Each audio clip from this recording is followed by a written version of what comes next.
guys, welcome to this week's Friday Waffle. What the hell? It's been a while, mate. Yeah, it's been a bit of a while, isn't it? In hell, I mean, since our last video, we've now got out. Well, I was going to say we've got away from COVID and we're on the brink of a third world war. Fucking hell, didn't go away the next time as long, eh? Yeah. Well, sorry. I don't know, mate. It's life, isn't it? It's life. It is. The funny thing is, I mean, I still do talk to you, obviously, on the phone, not as regular as I used to. But I mean, you know, we're interacting. YouTube's a funny old kind of platform. We still interact on a daily basis. So it's not like you've ever been away. So how are you? Yeah, no, I'm pretty good, mate. Yeah, losing a bit of weight, a bit thinner than I used to be. Doing the same old thing. Really missing furlough. Oh, by fuck, am I missing furlough? That's why I'm only doing YouTube videos every other week. I've lost my lovely daytimes. It's funny you should say that because, I mean, I've been trying to kind of figure out how I've got, despite living on my own now, well, I live upstairs, I've technically got more time, but I seem to have less time, if that makes any sense. And that's why my videos tend to be live streams, because I mean, I used to have, you know, a few years ago, I used to have maybe 5 or 6 kind of videos stockpiled. And then I think, right, I'll put that out on a Tuesday, put that on a Thursday. But now I'm fucking making it, and then I'm putting it out the next day. Yeah, tell me about it. I've got one stockpiled, music one, I think, for this weekend, and then that's it. I've got to make some stuff. Oh, fuck, I know. What were we talking about there? I'm glad you said fuck first, because I thought, what point am I gonna demonetize this video by saying fuck or cunt? But you beat me to it. Nah, I mean, do you get? I mean, obviously you're a YouTube creator of your own. And you're doing well. How long have you been doing YouTube for now? Then a couple of years, maybe. Be 2 years in June. So how have you found the journey from? Obviously, I mean, you know, you and I got together because you used to watch my Arcade Perfect, my arses, and then you started making your own content. How have you enjoyed it? I mean, do you still enjoy it as much? Has things changed for you at all in the last couple of years? Well, I'm kind of doing the same thing I was doing. I'll come up with an idea and I'll make a video on it. I mean, I've got like me Commodore 64 arcade ports. I've still got a couple of them on the drawing board. I'm going to do one just solely on Arlosoft because Nick has done some really fucking good arcade conversions. So I'm going to bash one of them out, and I think I'll do one that's just like shameless rip-offs and shit ports or something. And then I'll just come up with an idea and I'll do it. Obviously, you know, you only got to look behind me. Yeah, music is always going to be a massive thing. So I've just put out, well, in the last few weeks, I put out another Sid Effects album. So, you know, the last video was I've been listening to some of that. I've got it one of them. I've got it on my phone, so I've been listening to that in the car. No, it's good. I'll tell you a big surprise, right? I mean, I don't make any secret. I don't care who knows whether or not, you know, I do jiu-jitsu. And as it turns out, my sensei likes chip music, and I turned up at the dojo a couple of days after I released that album, and while I was putting all my gear on, I was listening to International Karate Plus by Rob Hubbard. Now, I never thought I'd hear that at the club, you know what I mean? So he was listening to that. He was playing it. He was playing it in the club while we was like getting ready to warm up and that. So yeah, it was on for about 20 minutes. Fantastic. So obviously your channel is predominantly it is mainly sort of 64 centric. Do you ever see yourself kind of broadening out at all, or what? Have you got any plans for the channel where you want to take it, or are you quite happy just sort of putting out? You put out Sid tunes and that kind of stuff. You've got your arcade, not arcade perfects. You've got your Commodore 64 ports and that kind of stuff. Is there any things that do you want to kind of evolve it, or are you quite happy? No, I don't know. I'm quite happy. I mean, I think I've got 578 subscribers, and I'm not really worried about catching up subscribers. I'm not worried about monetizing. I initially wanted to get to 1,000 so I could use the community tab, but apparently I found out that you can do that at 500, so I've got that now. I mean, I do some different stuff, like my 5 from 5.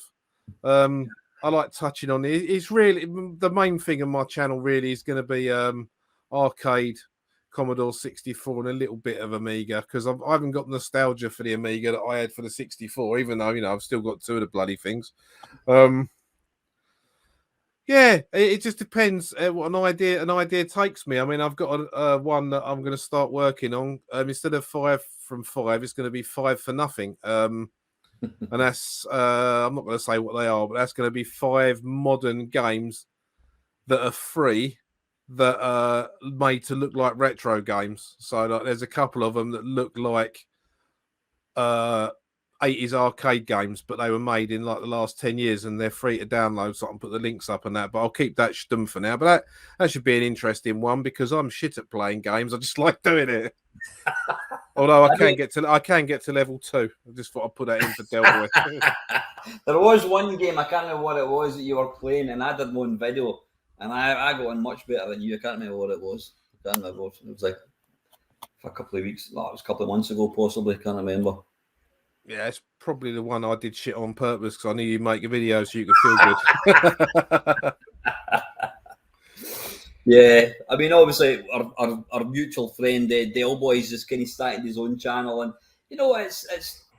I think. I mean, people start channels for different reasons, and it's, despite it kind of it's a solitary kind of hobby. It's amazing how just putting out videos, it does bring people together. You know what I mean? It's a. Yeah, I think Del is he's more interesting than he'd give himself credit for. I mean, I know I don't always comment on your waffles anymore because I've run out of fucking questions. But I do watch your waffle every time you put one out, and if it's live, I normally catch up with it on like a Saturday night or something.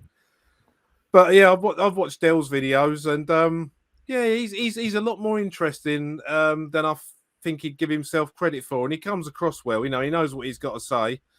I mean, I'm in now. He doesn't sort of like go and stutter. And yeah. So if you're watching this, Del, I think you're doing a good job, mate.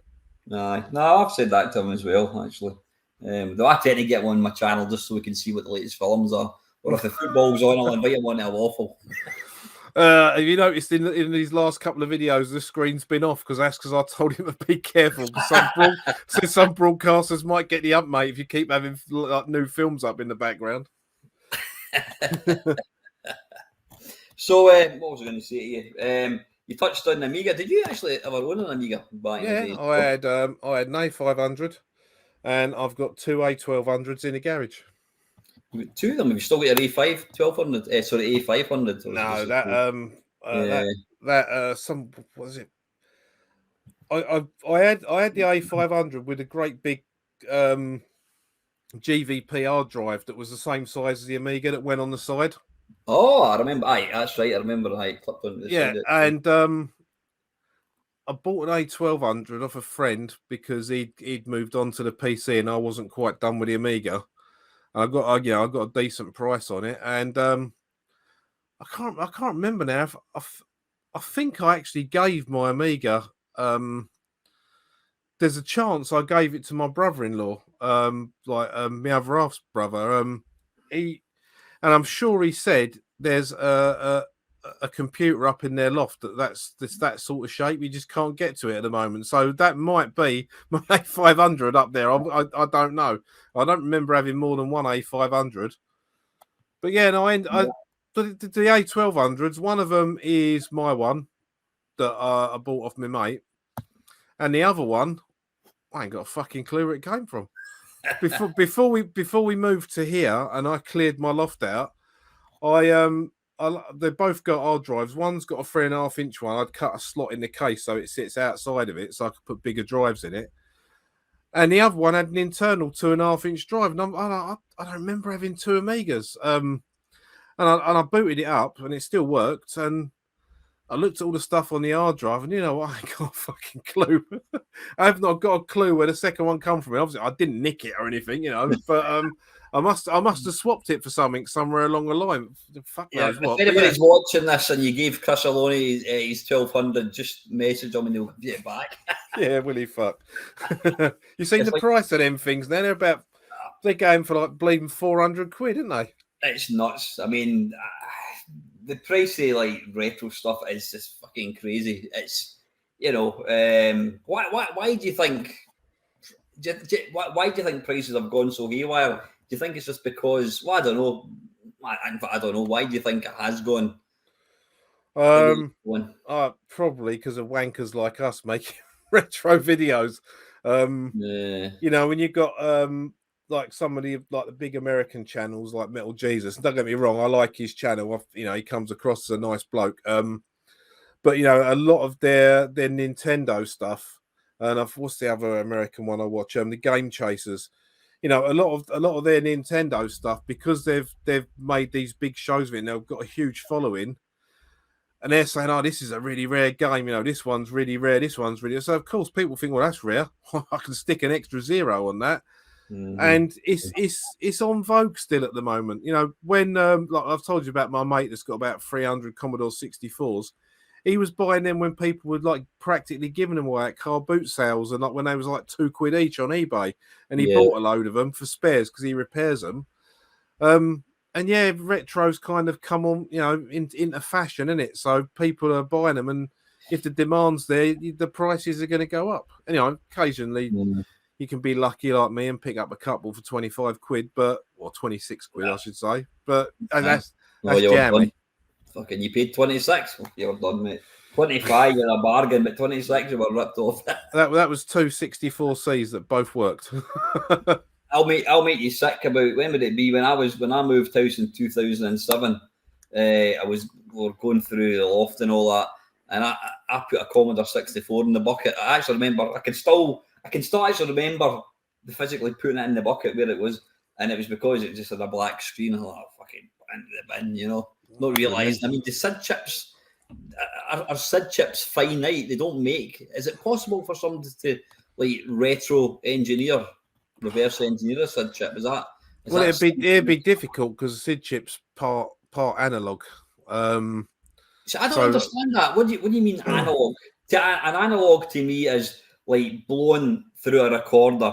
Ooh, that's an analog. It's like a piece of wood, and I'm blowing through it. How can a computer chip?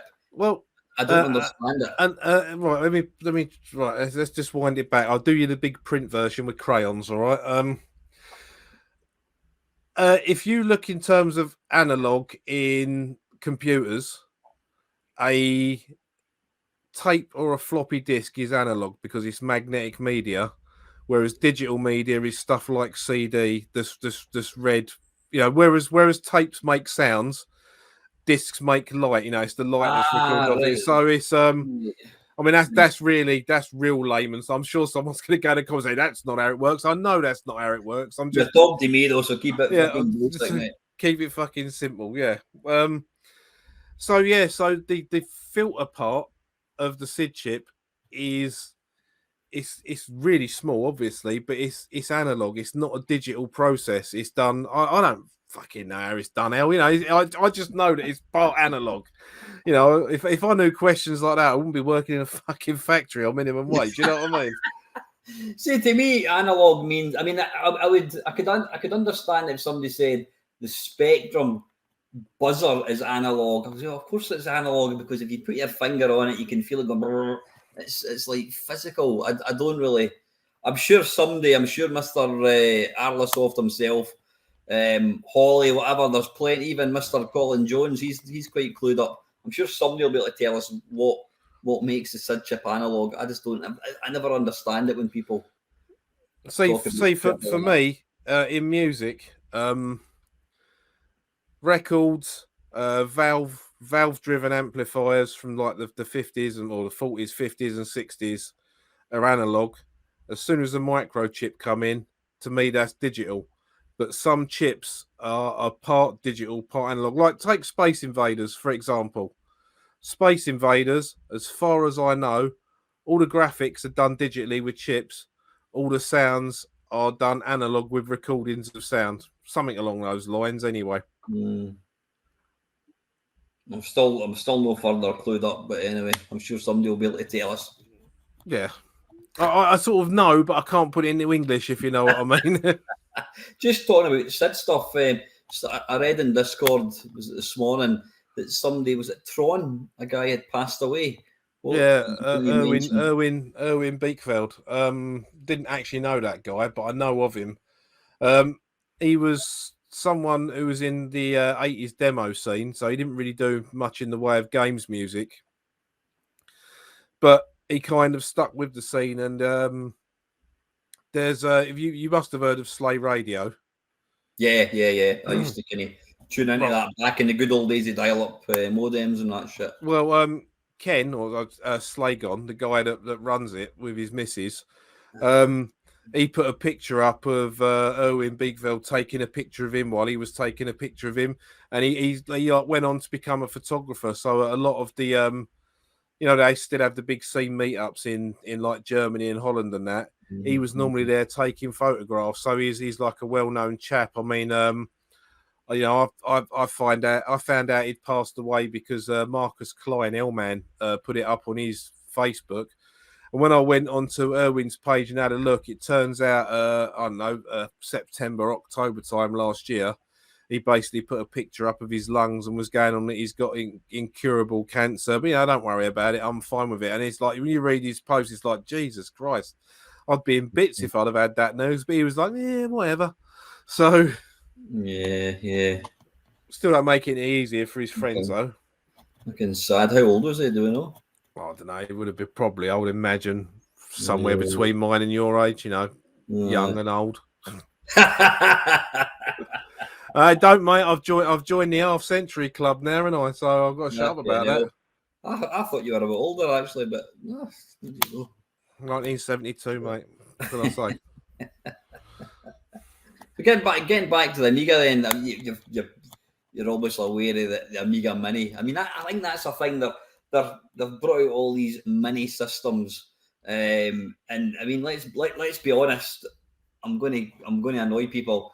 They're basically Raspberry Pis, and all they do is they 3D model print a mini Commodore 64, a Commodore Amiga, and then they pop it out at £99.99. They sell in the Amazon and Mankind, and they're hoping that folk are going to pick them up for their husbands. Do you think there's a bit more to it than that? I've just simplified it, but I mean, have you got any? I know you've got the small, the 64, and you've got the large one. Yet we're not going to use that word because I hate it as well. Yeah, good. Yeah, I have, but yeah. I'm not going to get the Amiga one because I've got a Commodore 64 sat up here. If I press the buttons, sat up here with me. That sounds exactly like you can tell that's a Commodore 64 because it swings, eh? Yeah. But I haven't got that level of nostalgia for the Amiga because when I was really into the Amiga, because I had an Atari ST first, and I got rid of that in about 1989. And then I didn't have a computer for about a year, maybe 2 years. I was doing other stuff like meeting birds and going down the pub. Yeah. When I got my Amiga, it was something I had. I used it for word processing because I used to dabble in a bit of writing, and the games were a bonus. But most of the games I used to play was we'd go around a mate's house on our way back from the pub at sort of 11 o'clock at night when they used to close at 11. And we'd go in and play a few games, and that's pretty much what I used it for. I was, when the ST come out, me and my mates were all playing Dungeon Master and, seeing this stuff with the newer graphics and that.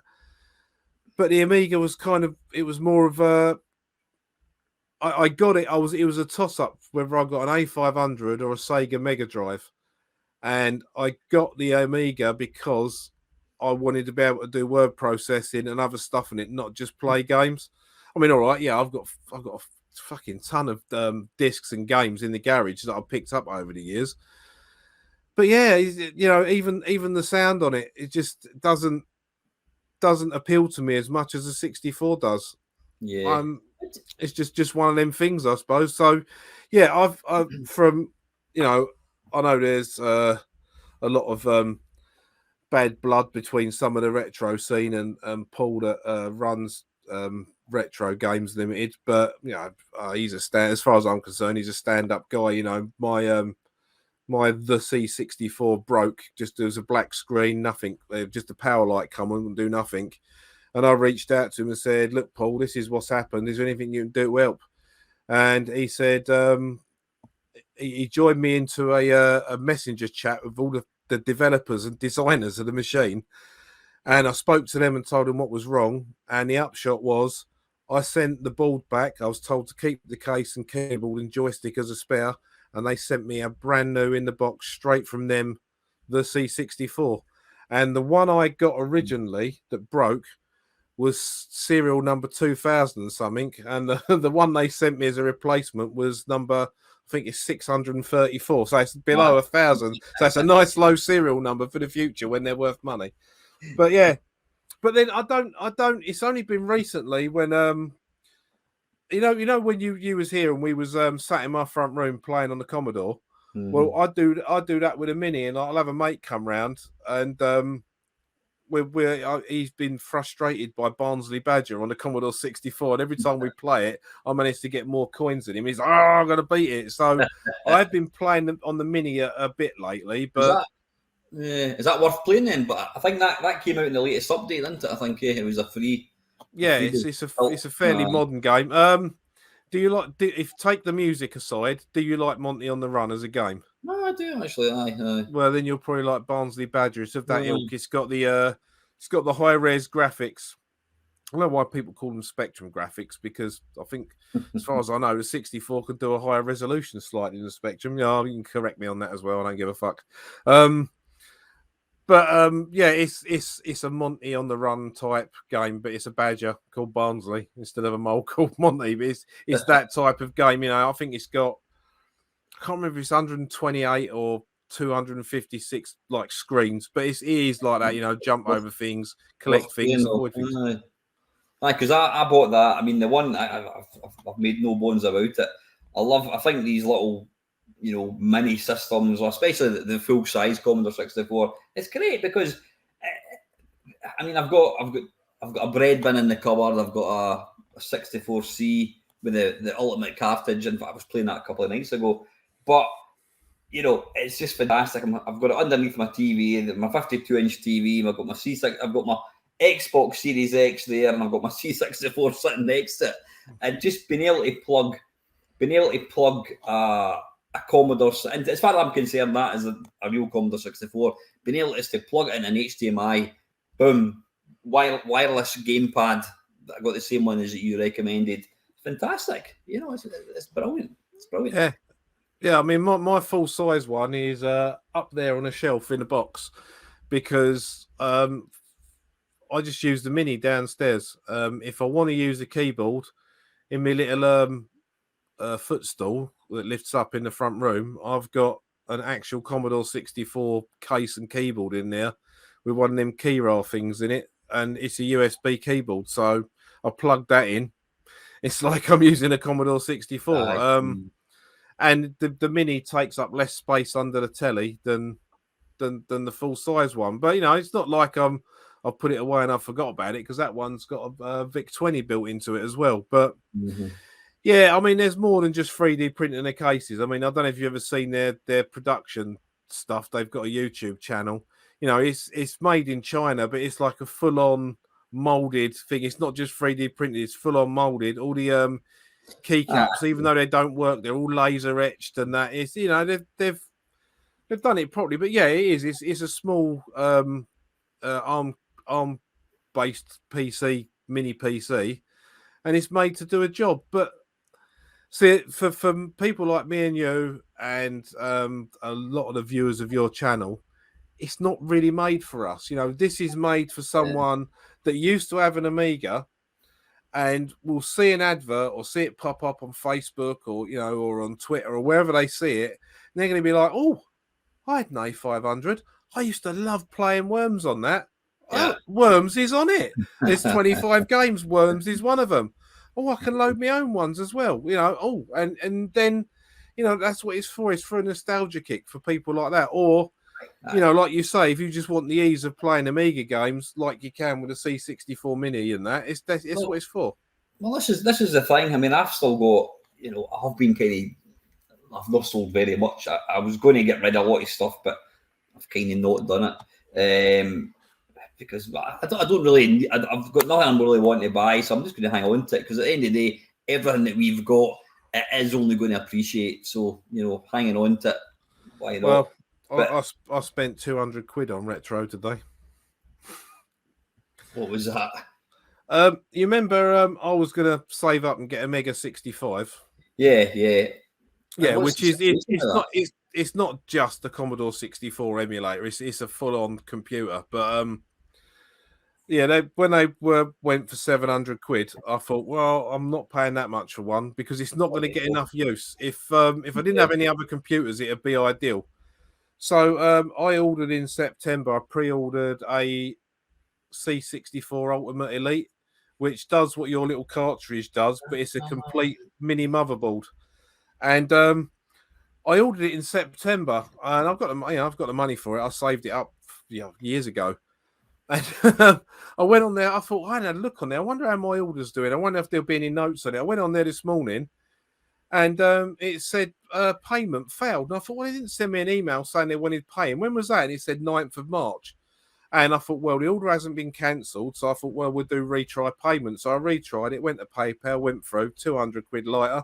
So hopefully that'll be in the post in a couple of weeks. Any time between 2 weeks to 6 months because of the FPGA chip shortage. But yeah, so I've got the two SID chips. I don't know if you've seen. I've been buying SID chips in Discord. I've got myself a 6581. I've got an 8580, and it's got two slots in it to you can actually put real SID chips in it. And yeah, I'm gonna have that to fiddle about with. And that's got HDMI out. And the good thing with one of them is you go into the menu. If you want to play Driller or Elite and you think, fuck me, this frame rate shit, you just go in 2 times, 4 times, 8 times. I think you can go up to 48 times speed with a processor. So is it kind of like the sort of Spectrum Next, but the C64 version? Is that kind of what it's? No. No, this is basically, once you've got it all set up, it's a Commodore 64. It's FPGA, so I'm sure your Mr. Gang will tell you it's as close as you're going to get. And it's got HDMI, it's got SD card readers in it.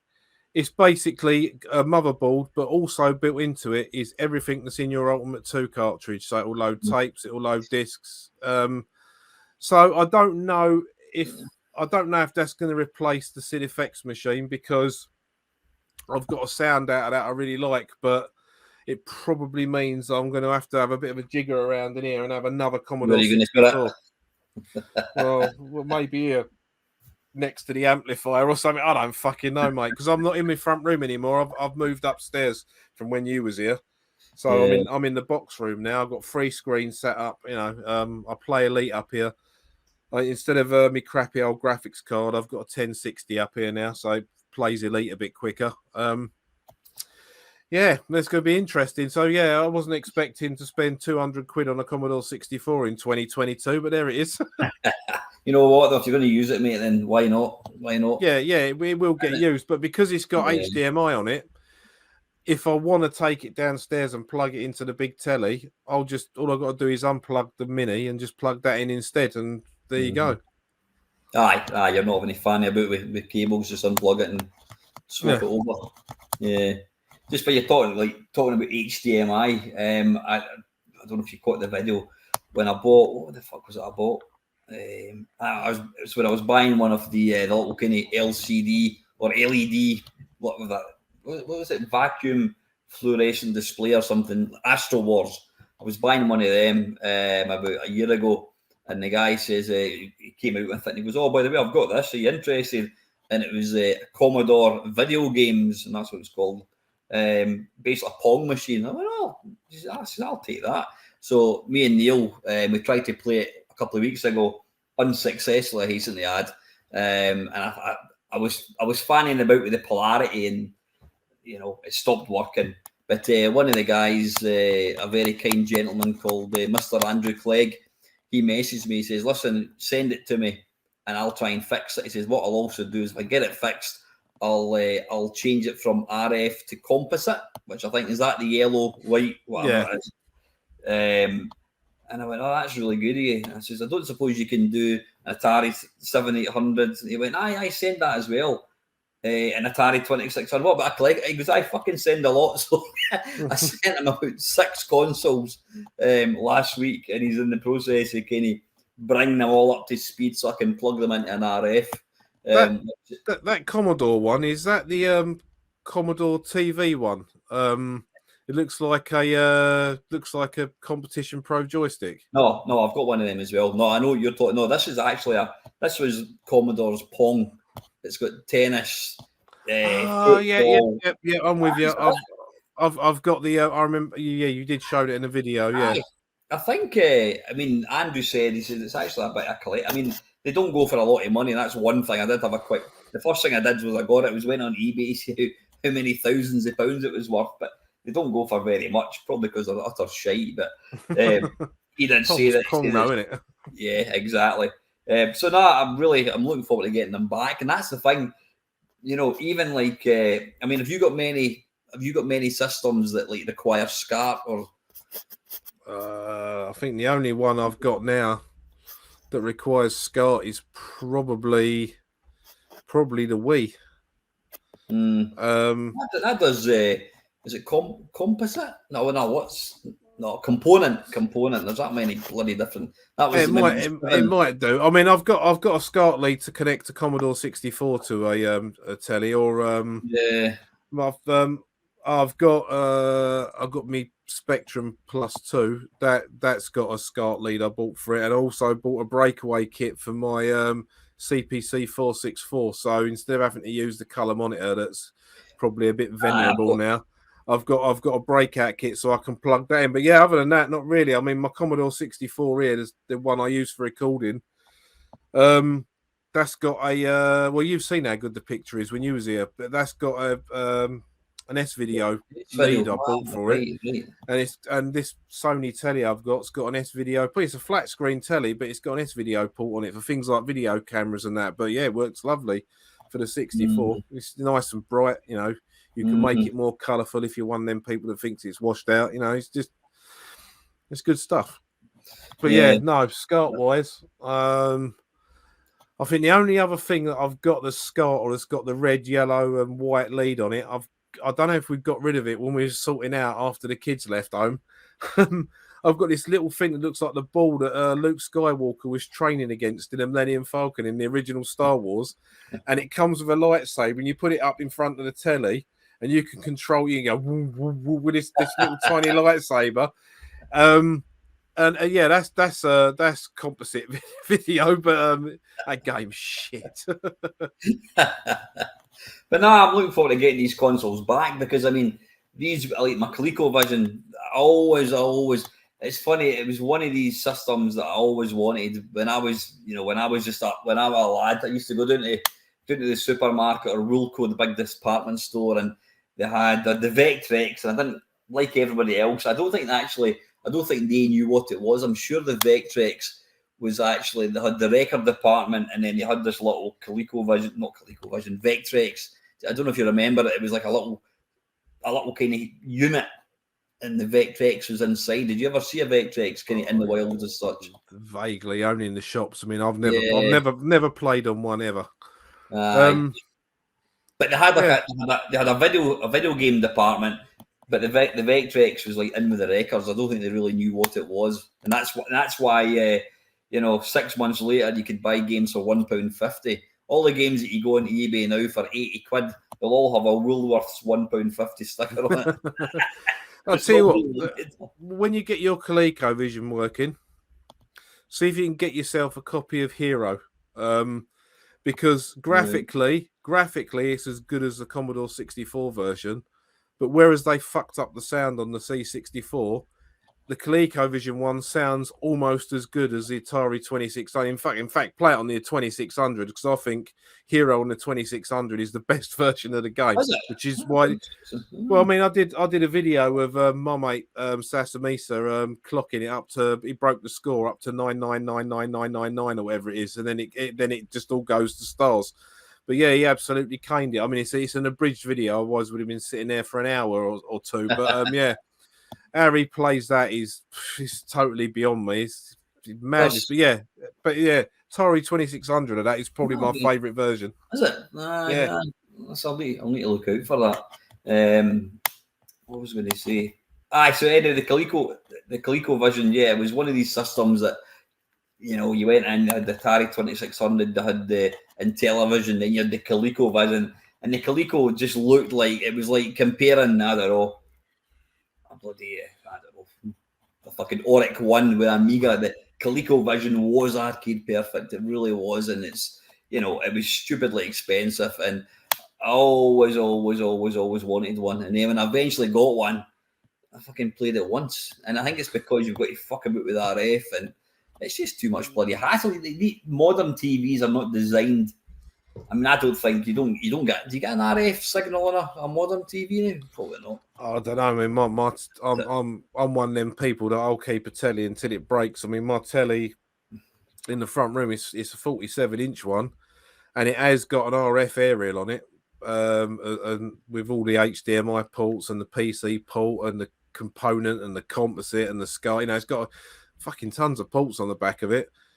But yeah, I've never bothered to play. I can't remember the last time I used RF. Was probably before I moved house, when I was going through all my old computers to see if they still work before you know, bringing them with us. So yeah, I think the last thing I probably tuned into RF was possibly an A1200. I've got a what do you call it? What size is it? It was a 42-inch. It was 42-inch plasma that I bought back in 2007, and it was 700 quid. And I've still got it. It's upstairs in my games room, and I was kind of tempted to get rid of it recently. And I thought to myself, you know what? Pound for pound, it's got more. It came out when, like, it's got 3 SCART sockets on it. It's got 3 HDMI. It's got component, so pound for pound, it's got more kind of outputs than anything. But the reason I was maybe going to get rid of it is because I was just fucking going through Facebook, and up popped a Sony Trinitron 28-inch TV, and I thought, I've got one of them already, and pound for pound, they're fantastic. Yeah, they were like nice. They were really posh kind of TVs. They were expensive. You know, they had their, what was it called? What was the stereo you got with these old TV? It wasn't an ICAM stereo. Can't remember, but it had like surround the sound. I think when you bought them, you had like the speakers that you could kind of position around your living room. So I got in touch with the guy. He says, "Is this?" I was giving it away for free. I thought, bloody hell. So I contacted him. He said, "I said, it's still there." He went, "Yep." I says, "Where are you?" He goes, "Kelso." Fucking Google Maps, 86 miles. I went, "Right, can I come down on Sunday to pick it up?" He went, "No, that's fine. And then I'm sitting thinking on Friday night, I'm thinking, why am I driving 86 miles to get a TV that I have no room for? I quite literally don't have any room for. I thought, what the fuck am I going to do it? But I'm one of these, maybe it's the Scottish thing in me, but I can't pass up a bargain. Like oh, that's a bit racist, Alan. I'll upset myself. But, you know, and I thought, so I messaged them back, and I says, I just came up with a wee lame excuse. I came up with that. Sorry, I can't pick it up. Got to take my daughter to the hospital or something stupid. And then I went on to, I posted in like the guys that go to their local computer club. I said, by the way, guys, if anyone wants this TV, it's 86 miles away. And nobody replied. Well, that's because I gave it about 5 minutes, and I thought, fuck it. All right, mate. Yep, I can now make it. So I made the trip. I drove down to Kelso, picked this up. The guy lived in a farm. He was actually moving house. And he says, it's good to get rid of it. It's, you know, nice to see it getting used. And he says, I've got fucking He goes, I've got about 9 other TVs. I went, really? He went, aye. He went, you want anything else? I went, what have you got? He went, oh, and he came down with this fucking a little CRT portable. And I thought, well, because my mate Neil, he was in the front seat, and I thought, well, if there's a bus stop, I can drop Neil off at the bus stop, and that means I can get an extra telly in the front seat. But Neil wasn't for it, so so I ended up driving back up the road with another 28-inch TV plus a portable.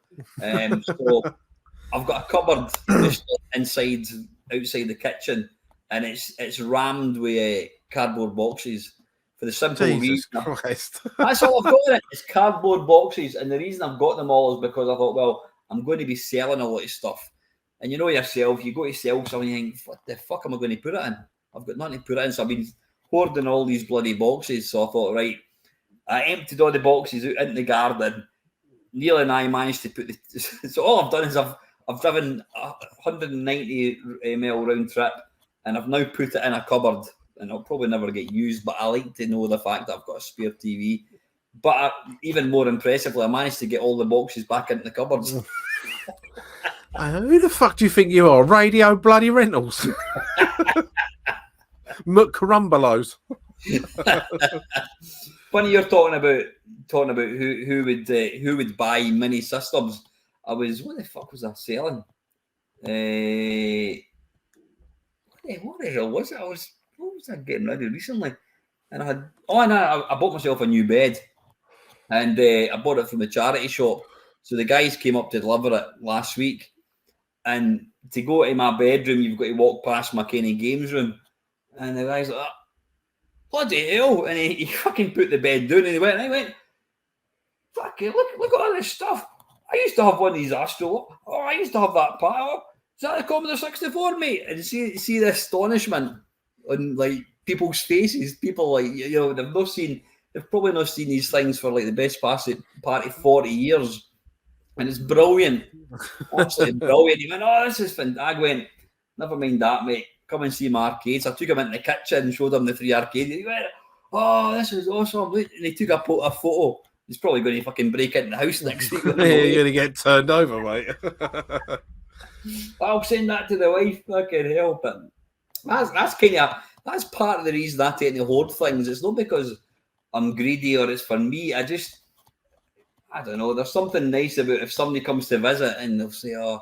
In fact, it was a pal over, a guy from work actually, and he was working. We were both sitting in the kitchen working away, and he was going, "Oh, so what have you got in these arcade machines?" And I went, "Oh, this is basically anything." I was trying to explain mayhem to him, but I don't think he really grasped what it was. He went, "You'll not have that game. What is it? You go around a maze." I goes, Pac-Man. You've got that. I went, "Of course I have." So I put it on for him, fucking playing that. And then he goes, "Oh, you know what? The very, very first arcade game I remember playing." He says, "You looked through a kind of periscope." I goes, "Battlezone." No, it wasn't that. He goes, "You control a little ship, and it just moves left to right. You press the button, and it's like torpedoes." I go, "Sub Hunt." Mate, you'll not have that. He goes, "That was 1979, mate." I went, "There you go, have a shot of that. You wire in, son." And I can't believe I'm playing a game that I remember as a child, and that's why, like, you know, I'm a grown man, but it's still the magic of having arcade games in my house will never ever get boring. It'll never get dull. Every time I fire up MAME and load up a game, it's like, wow, this is awesome. Well, yeah, I mean, I've only got the one machine. Well, you've played on it. I've only got the one, but it has got a fuck off massive screen on it, which is great for vertical shoot 'em ups. But yeah, no, I'm exactly the same. When it comes to firing that thing up, I'm 12. I don't care. 12 with infinite 10p's. I love it. All good. So what's any other kind of purchases you've got on the horizon apart from your C64 or anything? Well, I've got a new jacket and some pants coming tomorrow, if that's of any interest to you. No, I just sort of buy things sporadically. I mean, I I think really it's all hands to the pumps for being able to pay for gas and electric at the moment. I Yes. don't buy anything else in case something like that comes in. I know. I must admit, it does. It does. I mean, we were talking about it before we started recording. I mean, for me personally, my bill has gone from 92 to 199, so it's gone up 105 pounds. Now I'm lucky; I can afford it. You know, I'm not going to not have any food, but it just means it's £100 less that I can spend on shite. But you've got to, you know, there's going to be fucking people who are really going to. It's going to be the difference between, well, you know, do we buy, I don't know, fucking vegetables, or do we just buy fucking a tin of spam for some people? It's fucking shite, absolutely shite. But I think we're all kind of in the same boat, eh? But yeah, I mean, you know, if it come to it, I'd be quite happy to live on jacket potatoes, baked beans, and brown sauce. But you know, I don't want to do that. But you know, if it yeah, come to it, I could do that. I know. I mean, you probably pound for pound, we've probably got less money to spend now than we had maybe probably 15 years ago, something like that. Eh? Well, yeah, I mean, and plus because of the previous 2 years situation, because I don't want to get your channel banned for saying the C word. You know, I'm down to a 4-day week now, and admittedly, it's more money than I was Oh, getting on. It's more money than I was getting on furlough, and I think from tomorrow it goes up by 59p an hour. It's like 5% pay rise.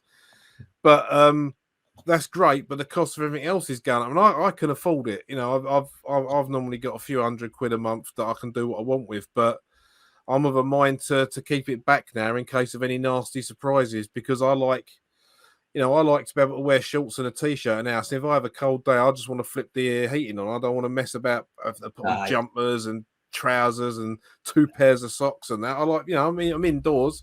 I want to wear t-shirts.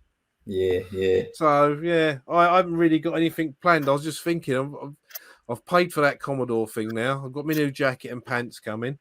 I've paid for 3 months worth of contact lenses. So I mean, at the moment, I don't think I think the next thing is the wife's birthday in July, and I think that's all I've got on the horizon at the moment. Fucking Poundland do some cracking deals with you. See what you can get for £10. Joking apart. I'm not going to promote his channel because he's got like 2 million subscribers. But there's That'd be Ashens then, wouldn't it? Yeah, he did a video on fucking what they call earpods. Yeah, I've watched it. Did you watch it? And he reviewed the white ones, and he goes, these are brilliant, but don't buy them. Buy these ones. And he says they brought out a new version, and I think they've gone from. It says the other ones were like 3 hours battery. He goes, these ones, he says, I've actually made a mistake. He says, they claim you get 5 hours. You actually get 7. So the first thing I did was I went down to bloody Poundland the next day and bought fucking 3 sets of them. And you know what? Fucking brilliant. Absolutely awesome. I'll tell you, I don't know what I've done with them. I've got a set of headphones around here somewhere. That I got with an HTC phone about 3 phones ago, and they're ones that go right in the ear canal. They're wired, and because I'm a cheapskate, my mobile phone is just a Motorola. I ain't paying stupid money for a phone. This one's got a headphone jack on it. None of your Bluetooth shenanigans. Yeah. And I use stuff like that. Yeah. But yeah, I watched that video. I mean, Stuart's videos, they are funny, aren't they? You know, I know, you know, you say you do want to promote his channel. I don't mind. I mean, you know, he's it's worth watching his channel just to see him eating 100-year-old biscuits. But I have to say, I mean, it's obviously they've been, you know, the people that make them are probably getting 5 pence an hour or whatever. Although they're now probably working for P&O Ferries, aren't they? But yeah, they won't be getting 5 pence an hour, and they're down to 3p now, wouldn't they? But no, honestly, I mean, they're £10. Fucking £10. Yeah, but it's Poundland. They should be £1. Well, that's true. That's very, very true. You see, they should change the name of that shop now to just a little bit more than a Poundland, because it's not expensive, but it's yeah, it does. I mean, it was good when Poundland first opened. We used to have one round here. It's gone now. It's in the next nearest town. They've got a bigger one there now. You know, you could go in there and like you have like Asda around the corner selling like Lynx shower gel for £2.50 a bottle. And you go into Poundland, they've got exactly the same stuff. You know, Lynx Black, Lynx Africa, Lynx Spaceman. You know, whatever one they were doing, and it's like £1. It's like, why would I go around to Asda? Lee, my girlfriend Lee, she was in Brussels just recently, just a couple of weeks ago, with her two sons, and she said that like even in a supermarket, one bottle of water was it €4, and you can go into like B&M and get like, I buy 24 bottles of water for like £3. But you know what? It's mental. Of how did we actually? I mean, I buy water all the time. Eva and I drink lots of water. How did we get to a stage where we actually fucking buy water? I mean, well, I mean, yeah. Well, I watch my money going down the plug hole every time I turn a tap on. I mean, the water around here, where I live in North Devon, is supposed to be some of the cleanest water in the country. My quarterly water bill is normally about anywhere between 160 to 200 quid a go. And no, I'm fucking drinking that water. I ain't buying bottled stuff. I'm paying. I remember when I first moved here, I really upset the bloke at Southwest Water because he told me what the prices were, and I said, does it come to my house through gold pipes being pumped by naked Amazonian princess women? And he went, what do you mean? I went, well, it's a bit fucking expensive, isn't it? And I went, I've just come from Thames Water that was £25 a month. Now you want me to pay 60 quid a month? What are you doing that they ain't? Oh, well, you know, we have to, you know, because of all the holiday makers. I went, well, fucking make them pay for it. But yeah, water's not cheap either. I'll get off my soapbox now. Like, it really peed me off, that did. So getting back to kind of retro gaming, what are you playing at the moment, mate? Is there anything you can recommend? I'm kind of struggling. I mean, I bought the Xbox X thing, and I have to say I do like having it. I had the money. I'd sold a few things to buy it. I didn't pay a penny more than it was worth. I mean, I just basically sat on the website, refresh. It took me about half an hour all in to buy one, and it's great because you get these. To call it Game Pass, I think they call it. Oh yeah.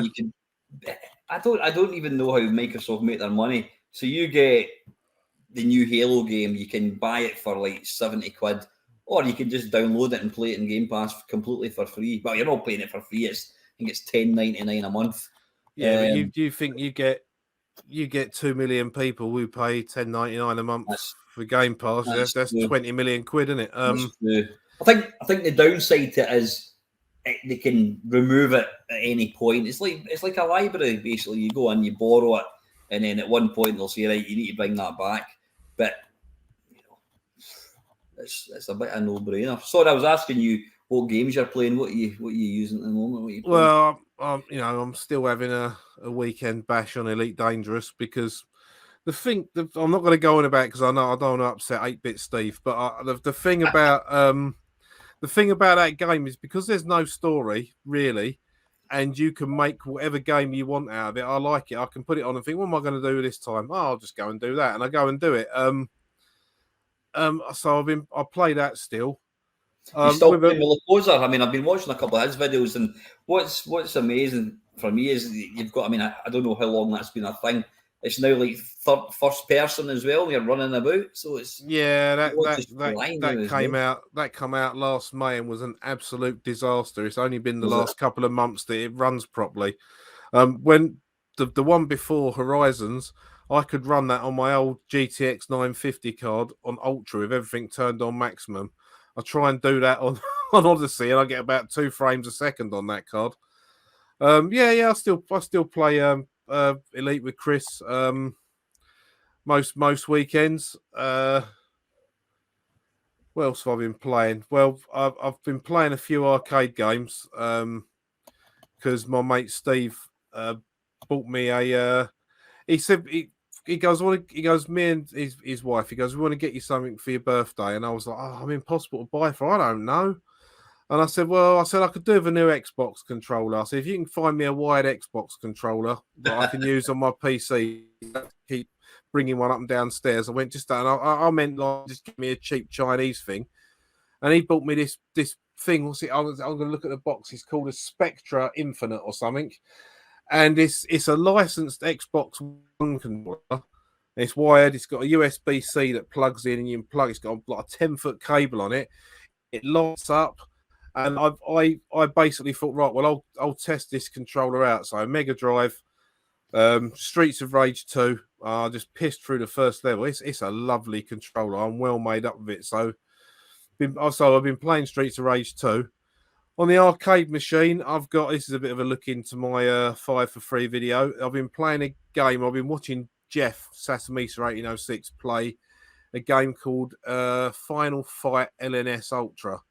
And what it is, it's Final Fight, the scrolling beat 'em up, but they've got characters from Street Fighter, Captain Commando, Darkstalker. It's got every Capcom character you can think of in it, and you can play them all. So you can play, say, Ken from Street Fighter, but instead of just one-on-one beat 'em up, it's Final Fight. You walk through the levels and punch stuff, and that's. I've been playing that a fair bit.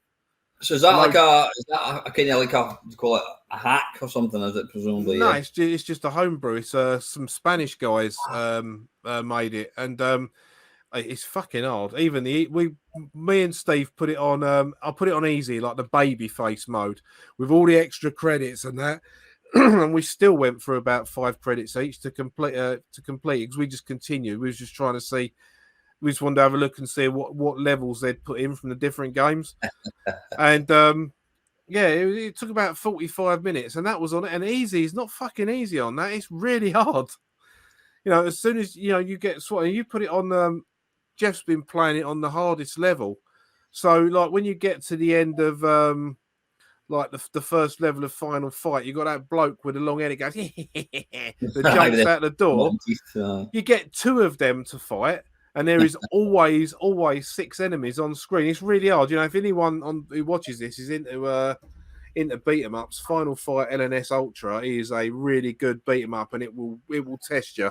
It will really test you. I mean, Jeff's worn a bloody hole in his hand, into his hand here, using his arcade stick to. I ain't joking. It's just massive blister, and I was like, bloody hell! I know you said you hurt your hand, but Jesus.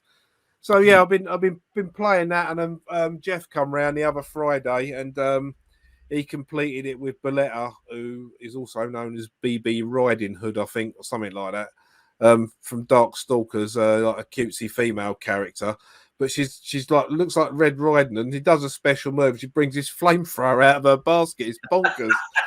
But yeah, so I've been looking at that a bit. I've been because my mate is 12 years younger than me, so he grew up with 90s stuff. So he's like more Super Nintendo up to sort of like GameCube and current stuff. So I've been showing him some of the old stuff, and he's got a lot of interest in the Commodore 64. You know, he really likes the chip music and stuff like that. So I've been showing him stuff like that on the mini. So I have been playing quite a bit of Commodore 64 again of late as well.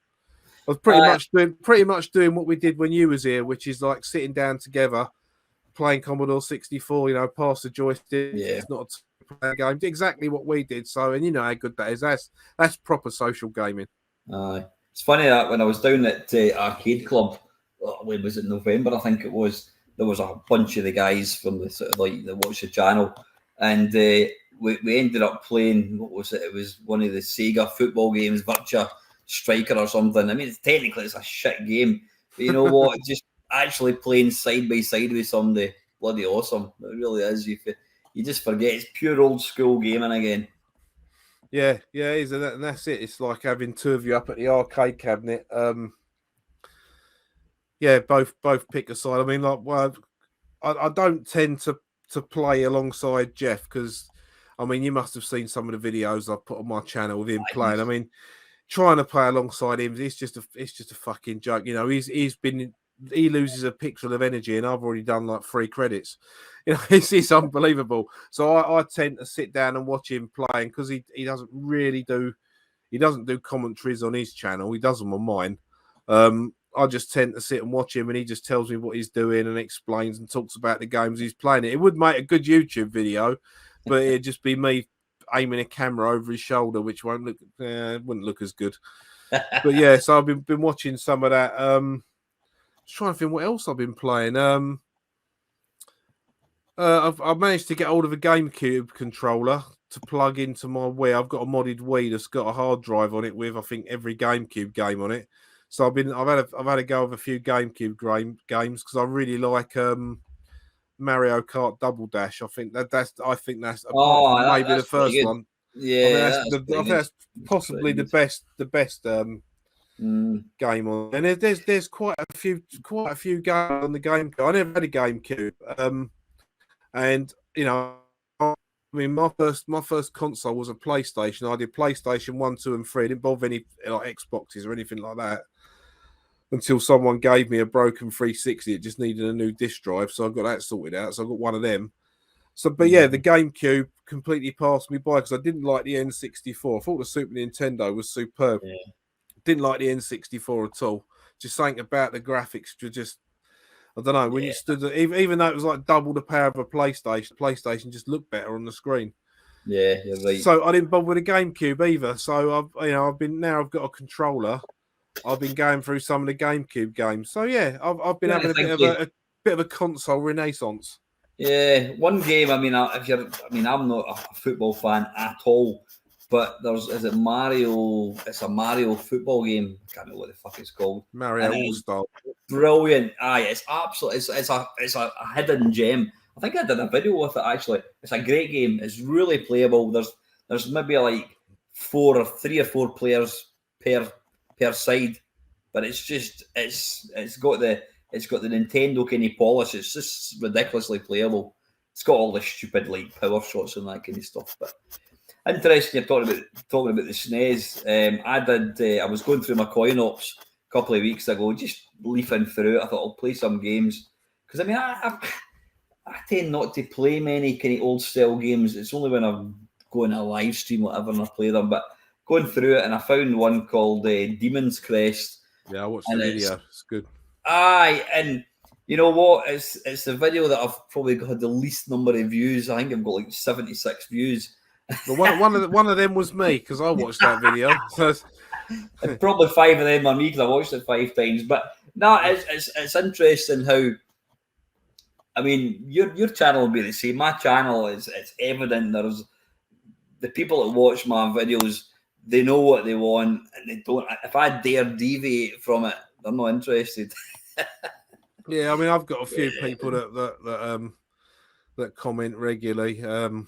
David Retro Games played badly. I mean, he's a Spectrum guy, so we're always having like he goes on about Commodores being brown, and I go on about all those lovely yellow and red trees on the Spectrum. You know, it's all good natured. He's a lovely fella.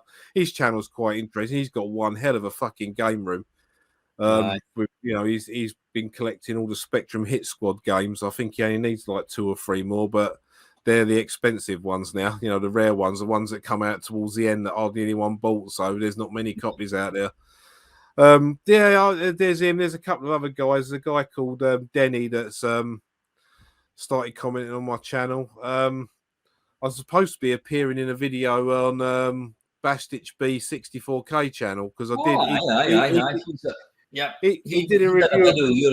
Your latest SID album, didn't he? Yeah, and he's doing a lot of Commodore 6440 videos, and he asked me to if I'd record some video or audio for him. So I just set up like this, and he gave me 3 questions. I just answered them like I was talking to him. So that's going to be in one of his videos. He's a nice bloke, Brendan. I've been speaking to him on and off for a couple of years, and he's that's the last 3 Cinefex albums he's done reviews of now. So nice. But your name's in the credits on the latest album because I sent you a pre-release copy of it as well, didn't I? So yeah, you're in the credits on the liner notes, mate. Yeah, much appreciated. So how do you actually get to see? Like when you put it, obviously you put it onto the 64 website. Do you get to see how many times it's been downloaded, or that? Do you have that kind of information? No, I might be able to now if I ask Chris Abbott, because what he did was he put them on there, and it says on there, click this link to download this and all of the other albums, and it says that on every page. But he had loads of people complaining that it was sold out and they couldn't buy it, even though this is on every bloody page. So what he's done now, instead of just saying sold out, he's put a cart thing on there. Now, if you want to do it that way, you have to add it to the cart, Yeah, and then register. And then it ain't going to cost you anything, but then you have to register with your email address so they can send you the link.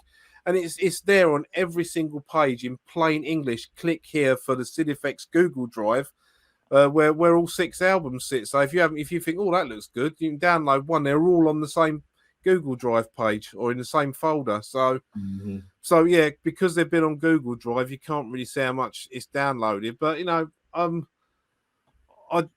I did them for me originally, as you know, for walking to and from work. But I just decided to share them for nothing because I'm that kind of guy.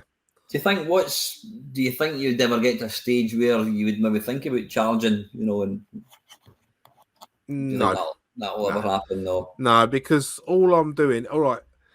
I mean, I've spoke to this about this with Colin, because I know he's getting a Sid Effects, or he's ordered one. I don't just record them. Yeah, I record the sound, but because of the difference in the sound chips, I do a lot of balancing, and there's a lot of fucking about I do with it. It's not just a case of recording. There it is. Yeah, I do a fair bit of editing, but the thing I don't do is I don't change the sounds at all, other than perhaps volume, and if there's a bit where, because when you're doing audio, if you normalize something, you can have one little spike of audio in the whole waveform, and it'll use that as the sort of like mean volume for it to work from, and it sends everything else off. So there's a lot of fucking about. But no, I wouldn't charge, because all I'm doing is recording other people's music. I mean, I know there's 2 discs I did do, which is why I didn't release any of my own albums last year. I did The Lost Amazon and Barnsley Badger soundtrack CDs for Cytronic Software. Ken's asked me if I'd do it, and I said, yeah, I'll do it. And I mean, I've got a free copy of each disc, and I think you can buy them from Cytronic's website, but I'm not getting any money for them. I did it for nothing. I got a free CD for it, and I can see my name and my Sid Effects logo on the CD, so that I'm happy with that. I'm not motivated by money. Let's put it that way. Yeah. Do you have to approach like the author and ask him if you can use it, or are Sid, sorry, just to let you finish, are Sid tunes, like, are they out there in public domain, or what's the situation? No. Matt Gray owns all the rights to his music. Rob Hubbard owns all the rights to his music. Does he even like stuff for like that he done for Gremlin Graphics and that kind of stuff? Yeah, because they own composition rights. If it's their own composition, then they own composition rights. If you see my YouTube studio, it's more than, I'd say, 3/4 of my videos have got claim on them because of the music I put in them. Aye. Because a lot of these people, for example, if I want to put anything up by Ben Daglish, I'm pretty sure the rights of his music through Chris Abbott have passed on to Sarah, his widow. And I won't put adverts on my channel, as you know. But adverts will appear because of claims on my thing. But if an advert comes up before, I don't know, say a bit of Last Ninja music, and Sarah gets 2 pence for it, then I'm more than happy for that to happen. I don't give a fuck about money, mate. As long as I've got enough to feed me and the wife and keep a roof over our heads, I'm not greedy. I don't care. I'm just that's just the way I am. I'd love to win enough to buy an house so I didn't have to pay rent and shit like that. But I ain't. So here's what it is, isn't it? Yeah. But yeah, no, I won't be charging for them. I mean, it's like they're doing this weekend over the next few. I think it's either this weekend or next weekend. They're recording the next lot of 8-Bit Symphony Part 2 with the orchestra in Prague. Oh, right, wow. And I dare say I'll be doing, if I'm asked, which has been mentioned, I'll be doing the Just the Chips CDs, which is basically the original Commodore 64 ones as a bonus disc for Kickstarter backers. I'll do that. I don't want anything from it. Last time I did that, I paid for I backed the 8-Bit Symphony, And because I've done some work on it, I've got one of the copies that was signed by Rob Hubbard of the 8-Bit Symphony. Rob Hubbard, Chris Abbott, and possibly the conductor and one of the blokes that helped him with composing. I've got a signed copy. So that's good enough for me. Nice, absolutely. Oh, good. Just talking about Sid music, I mean, one of the things when we were doing the original kind of Sid show, yourself, me, and Lacosa, you guys, I was stuck in the 80s. I mean, every single track that I picked was just something that I was aware of from like previous. Whereas yourself and Lacosa, and probably more yourself actually, you used to pick out all these like real gems of like modern music, and I never really understood how you could possibly. I mean, what's the Sid? What's it called? The Sid. It's a collection. The Sid collection. Is that what it's called? High voltage Sid collection. High voltage. What are we up to now? Something like 52,000, or is it more than that now? It could be more than that. I'll tell you what. Do you know what? On my other screen, I have a Google. There we go. And I always wondered, how did you can't sit and just, I mean, I know for a fact that you'll sit and listen to Sid music. Do you listen to it on your headphones or that when you're working?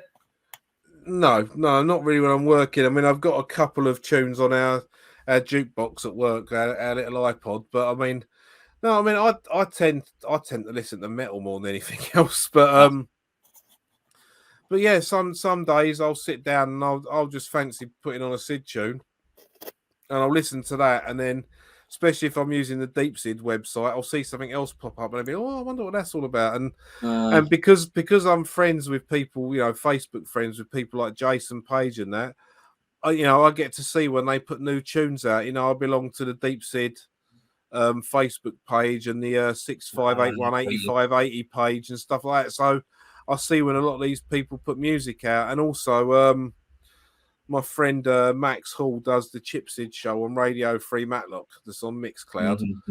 He does a show every month, and it's only an hour-long show, but he quite often features a lot of new music. So some of the new stuff I'd heard that I did on the Sid shows we did with you, was stuff that I heard Max play on his radio show. So there is actually once a month a radio show that is just Commodore 64 music. It's fucking brilliant. Right, High Voltage Sid collection. It's up to number 76, and it is now just more than 54,000. I wasn't far off. What did I say? 52. I don't know why I knew that. I've obviously unconsciously realised that, but that's a lot of Sid music. How many of them do you think you've actually listened to? Oh, couple of 3,000 maybe, and nowhere near that many. Yeah. I mean, a lot of them it does include a lot of the early stuff. Just before the Mighty Bog started. Pre-Bog was simple ditties and green sleeves and stuff like that, weren't it? But I think it was yourself. I was asking you how can I, how do you get to know about kind of the latest music? And you said, well, the music demos. So I've been kind of delving into some of the C64 demos, and I've been putting them out. Just putting them out there, like having like 4 or 5 in a video, and fucking hell, some of it. I mean, the stuff that we listened to in the Sid show was amazing, but some of the stuff that they're putting out in these videos is insane, or these demos is just absolutely insane.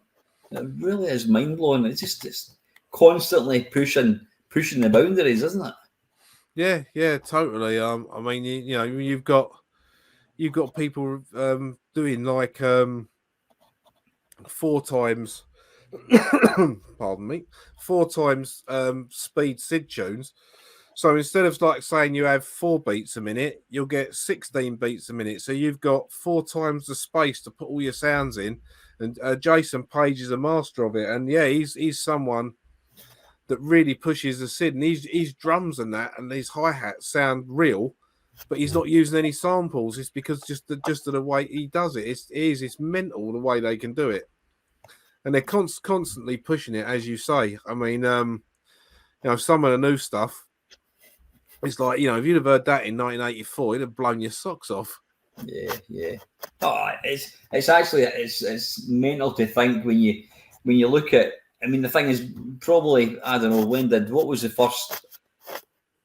I think probably not Money in the Run. I think Thing in the Spring was where suddenly people stood up and took notice because Zap went on about, you know, the game is all right. I mean, in retrospect, the game's actually shit and unplayable. But, Yeah. and I'm not a fan of Thing in the Spring per se, but it's still impressive. I mean, you know, was there any decent music out at that point? I know one of Lacosa's favourites, and I'd forgotten all about it, was Alien.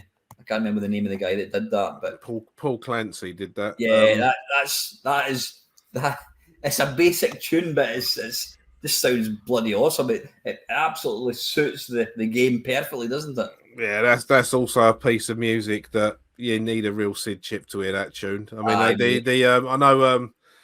I know, like, you know, Vice, the latest version of Vice, you can muck about with the filter settings, but you still can't get it right. And even when Colin put the version he recorded off of the Mister, you know, FPGA's digital. It's not, you know, it hasn't got the analog part. You can't really emulate analog. So I mean, that it sounded all right, but it sounded the same as Vice. So it sounded the same as the Vice emulator. So, you know, you need a real Sid chip to listen to Alien properly. Yeah. But it's mental to think the first. I don't know, when did the C64 come out? 82.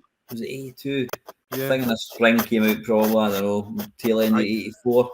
84, 85, yeah. But I mean, so, yeah. The first song I heard, I think, was 85, was Crazy Comets. You know, that's within seconds, that sold me a Commodore 64, made me sell my Spectrum. So, you know, I know it's amazing. I mean, I know, I've laughed and joked and tried to wind up some of your Spectrum biased viewers. But to me, you know, the Spectrum was my starting computer. You know, it was the first computer I owned, so it was like a starter. And I still maintain that for me personally, getting a Commodore 64 was an upgrade. It was an upgrade in sound and scrolling and stuff like that. You know, the next upgrade was an Atari ST, and then I upgraded the ST to an Amiga, and eventually, you know, I had to get a PC because everything else, you couldn't buy anything else. So you went from the Spectrum to C64, then to the Atari ST? Yeah. You had the same, and then you went to the Amiga, so you did exactly the same as me. Did you know, what did you think when you went from the C64 with the awesome sound, and then you loaded up an Atari ST game? I remember just being absolutely deflated. Yeah, I wouldn't say I was deflated, but I was like, well, this isn't any better. This sounds like a 128 Spectrum, and it's nigh on the same sound chip that the Spectrum and the Amstrad in.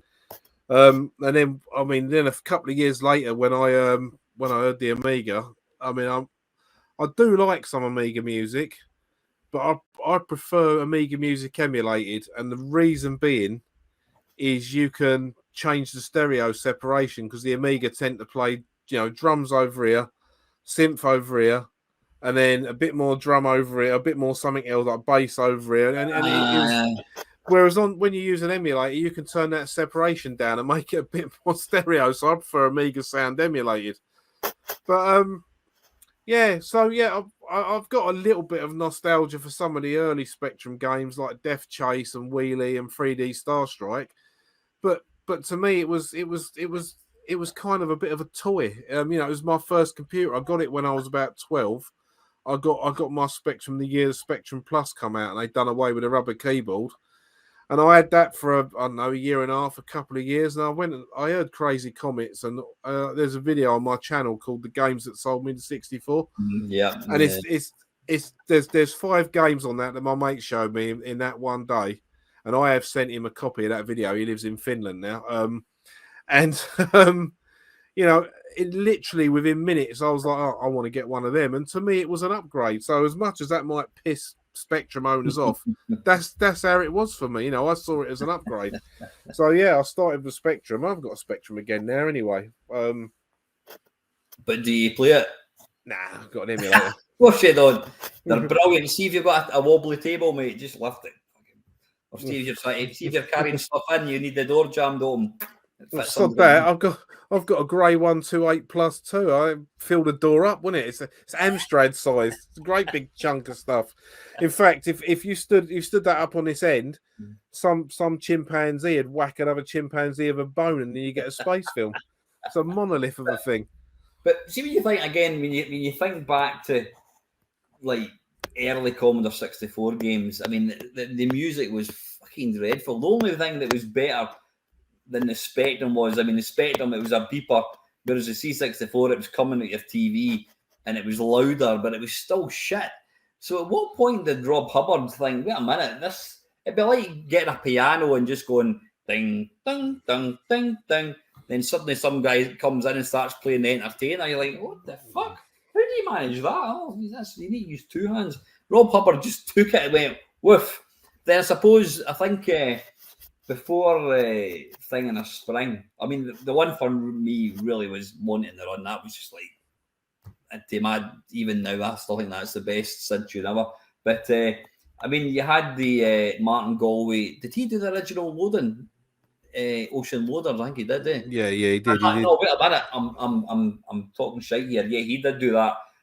But I think the first time where I realised that the C64 could actually play proper music was when I loaded up some of the early US Gold stuff, and yeah, it was Yankee Doodle Dandy, and I can't remember what it was, but that was recognisable music. You went, fucking, I used to remember getting my dad, I listened to this, Dad, and it was, I can't even remember, Stars, bloody Spangled Banner or some fish.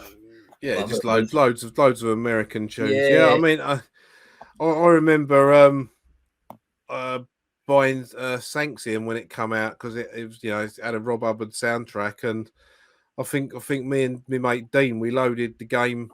I can't remember if it was 3 or 4 times. Just stopped the tape and rewound it and just load it again to listen to the music before we even looked at the game. And after that, the game, it's better than people give it credit for once you know how to use it, the scanners properly. But it's still a bit of a letdown compared to the music. Yeah. I did a live waffle with Dale a couple of weeks ago, and we were talking about our favourite. I think it was a question actually, but I'll put it to you actually. What was your favourite sound effects? And the thrusting sound in Sanction is a sound to behold. It is. It's lovely. Hey, go on then. Your five favourite sound effects on a Commodore 64. Ooh. I don't know if you heard mine. See if there's any similar ones. 5 favourite sound effects. Most impressive. Well, I'm thinking of one, but that's me number. I won't do them in any order. But if I had to pick an absolute favourite, it's when you get shot in Falcon Patrol 2, when your plane crashes into. Yeah, it's brilliant. And even see when you get the plane swooping over. Yeah. You got all this kind of filter shit going on, eh? Yeah. I forgot about that one. Yeah, that's actually the planes in Beachhead. Oh yeah, that was my favourite. Yeah, even now. Oh, was it? Yeah, that's good. Again, you need it. I think you need it on a real C64. It's like that is a real plane passing overhead. Yeah. I think the in Barbarian where your swords clash, that's got a good metallic ching to it. That's a good sound. That not? Will that be a sample? Do you think? No, I don't think it was. No. Yeah, I'd have to definitely go with the engines on Sanxion. And the laser sound on Uridium. I love that sound. Yeah. That's about the only good thing about that game. Yeah. You fuck off. Only because you can't get to level 2, you bastard.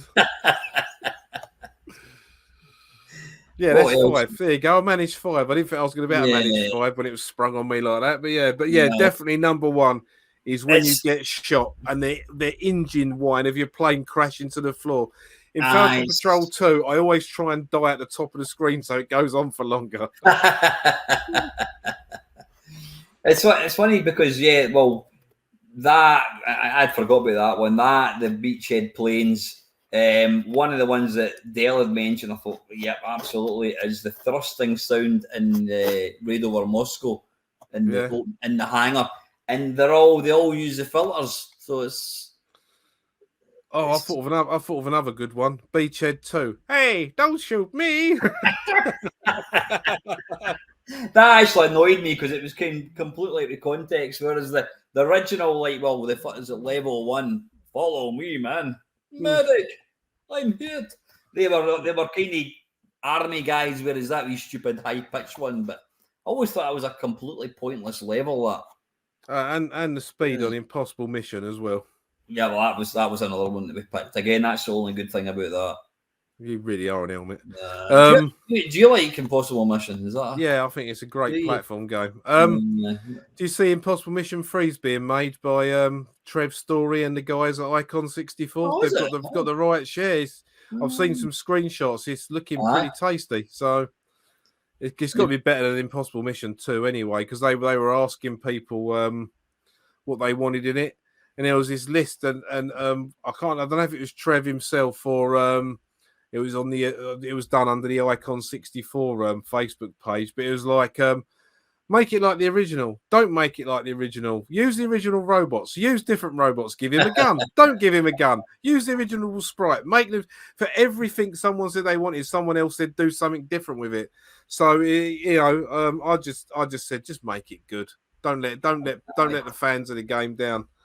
So I know you're not a fan of it, but Luke Kozers, he thinks it's the best game ever. Yes, that's his favourite. Well, I'm somewhere in the middle. I think it's a great game. It's not my favourite, but I think it's a great game.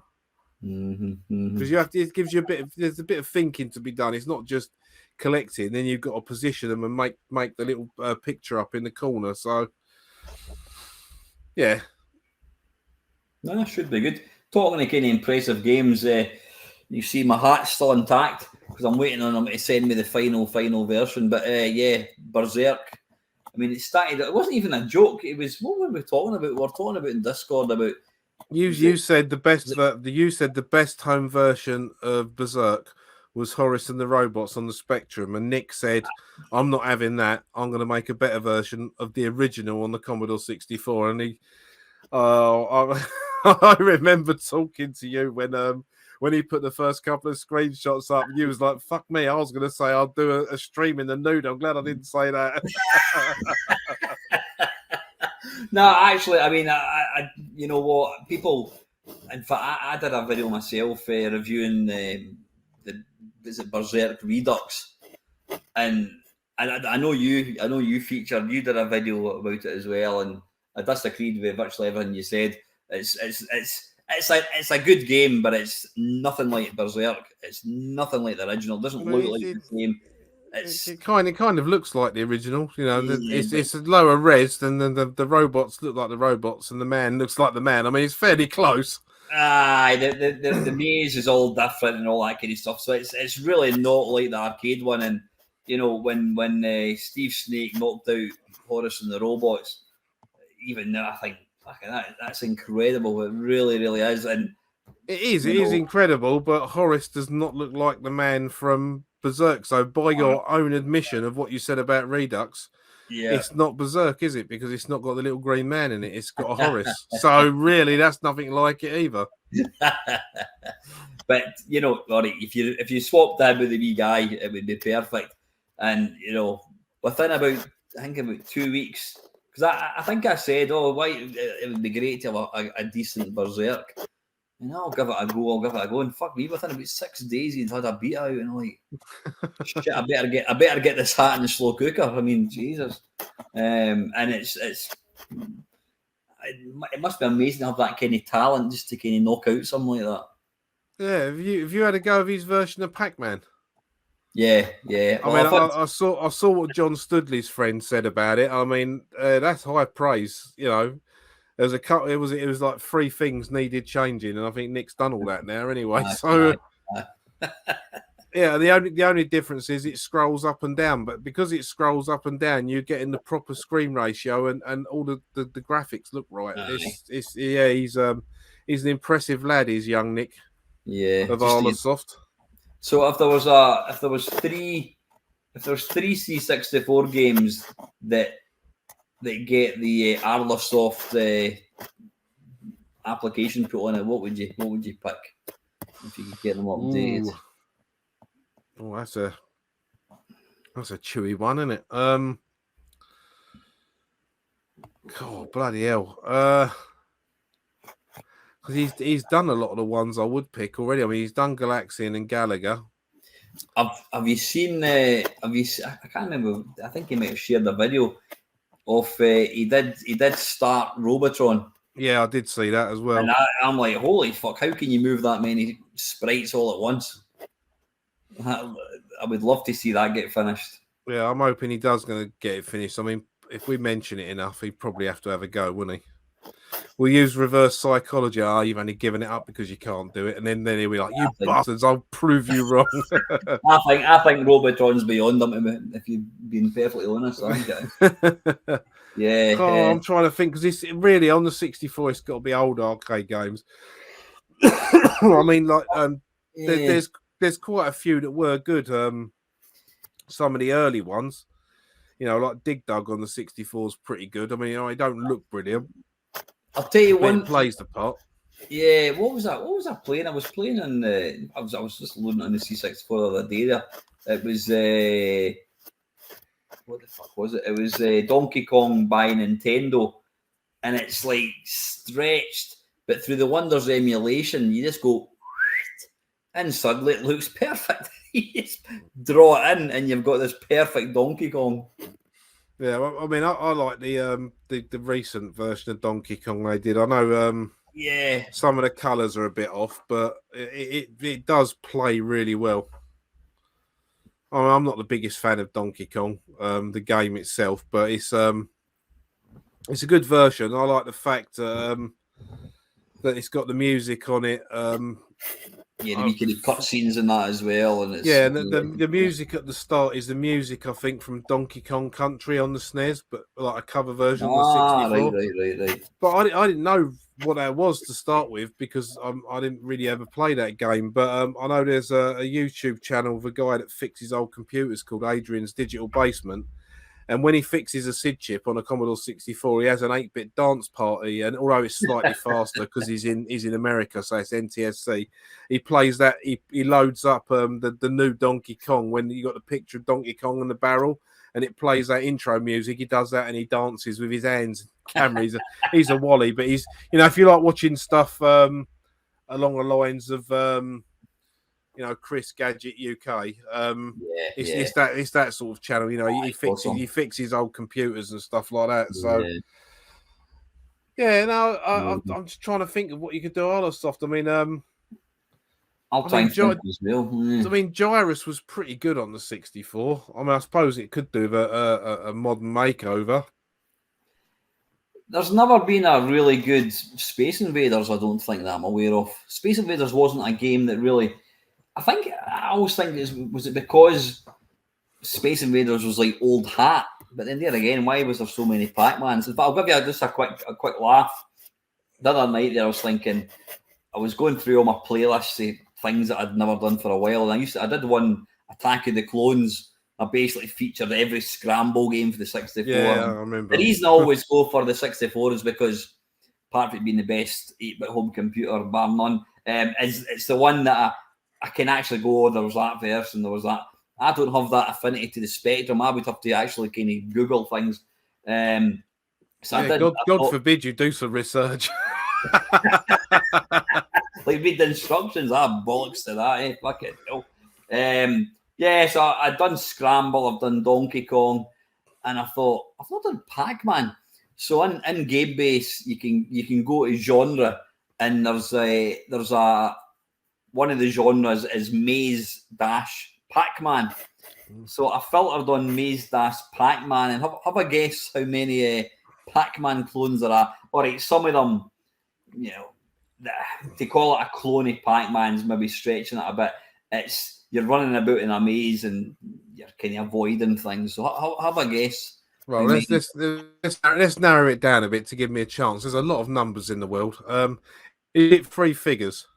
Yeah, there was I think it was 198. All right, well, I'll stop guessing now. Then was it 198, Al? But yeah, I started. I thought, right, what I'll do for a laugh is I'll play each one for a minute, And I got to about fucking 20 and fuck that. And I just got fed up and bored. And do you, well, you probably don't, because I mean, the quality of my videos is like a tenth of the quality of yours. Yours are super shiny and all that. But I'll sometimes, do you ever record a video? You'll start recording it and then you think that I've still got to finish it. And then every time you go on your computer, you see it there, I fucking hate doing it. And then you end up getting to a point you just can't be asked going in and finishing it, and it becomes unfinished. No, I haven't done that yet. I haven't done. I mean, you. I mean, I'm gonna call up me YouTube. I'm trying to think how many videos I've got on my channel. Let's have a look. No, I think there's a definite link to quality rather than quantity. I'm certainly the latter. Oh. So it's easy if I look on my phone, it'll tell me. It comes up on the screen when you do your channel, doesn't it? So I don't think I've done 100 videos yet. Your channel. Fuck, I think it's over 1,800. To be fair to that, yeah. 91 videos is on my channel. So and the first 4 or 5 of them is just stuff that I put on YouTube years ago. So since I started doing this sort of like as a regular thing, it's probably about 85, 86 videos, which is all right in a couple of years. I mean, you know, when I was off work, I was being able to bash them out. And of course, to start with, when my boy was, you know, my youngest one was getting his practice in to go to university and do like the film stuff he's doing there. I let him edit them all. I just recorded the voice and the pictures, and he put them all together. And then as his college work started to grow, as he was starting to move to uni and that, I kind of took it over. But all the backgrounds and some of the animations on the Sid videos and that, I still use his ones, and I still give him a credit for it. But it's one of the most professional. And then again, I mean, professional is not always good, but it's an impressive intro you've got, I have to say. Like, oh, cheers! It's just a load of stuff bashed together. I mean, I think I'm on version 2. Like my boy Warren done the first one. I recorded loads of bits of game footage and said, right, this is the piece of music I want to fit it in there, and he did the Commodore 64 screen and stuff like that. And then I decided to update it with a few different games because like a couple of the videos on there had like white borders on them where I hadn't quite cropped it, and I updated it. But yeah, it's well, cheers, mate, for saying that. I mean, to me, I look at people like you know, people like Kim Justice has got all these clips and all this stuff put together and that, and I mean, I'll give her a credit. She don't sound scripted. I mean, she might well be, but it doesn't sound scripted. So yeah, well, cheers, but you know, it's just loads of clever stuff on Sony Vegas. No, I must admit, Kim Justice is one of the few kind of big kind of retro gaming channels. I've not got time for any other ones. Just, I haven't got time for many of them. yeah. But I know it's impressive. How did F-Zero get into your intro? That's a kind of an oddball one to feature. That's probably one of the best games on the Super Nintendo. I really like that game. I really like F-Zero.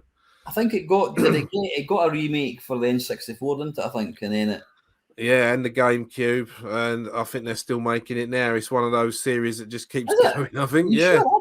Did it actually come out in the GameCube? Because I'm sure F-Zero GX. Ah, right. I think that was the last one that came out. I don't think it ever came out for the Wii or the Wii U or the Switch or anything like that. Oh, we got a Wikipedia for that, Alan. I don't think it did. But it was, I mean, I remember seeing that at the time. It just, the graphics were absolutely insane, weren't they? Yeah, for the time it was, definitely. So when you look at Wikipedia, what's the sort of, what's the plans for the channel now then? Have you got another Sid Effects album and getting pulled together at the moment, mate, or can you not really say?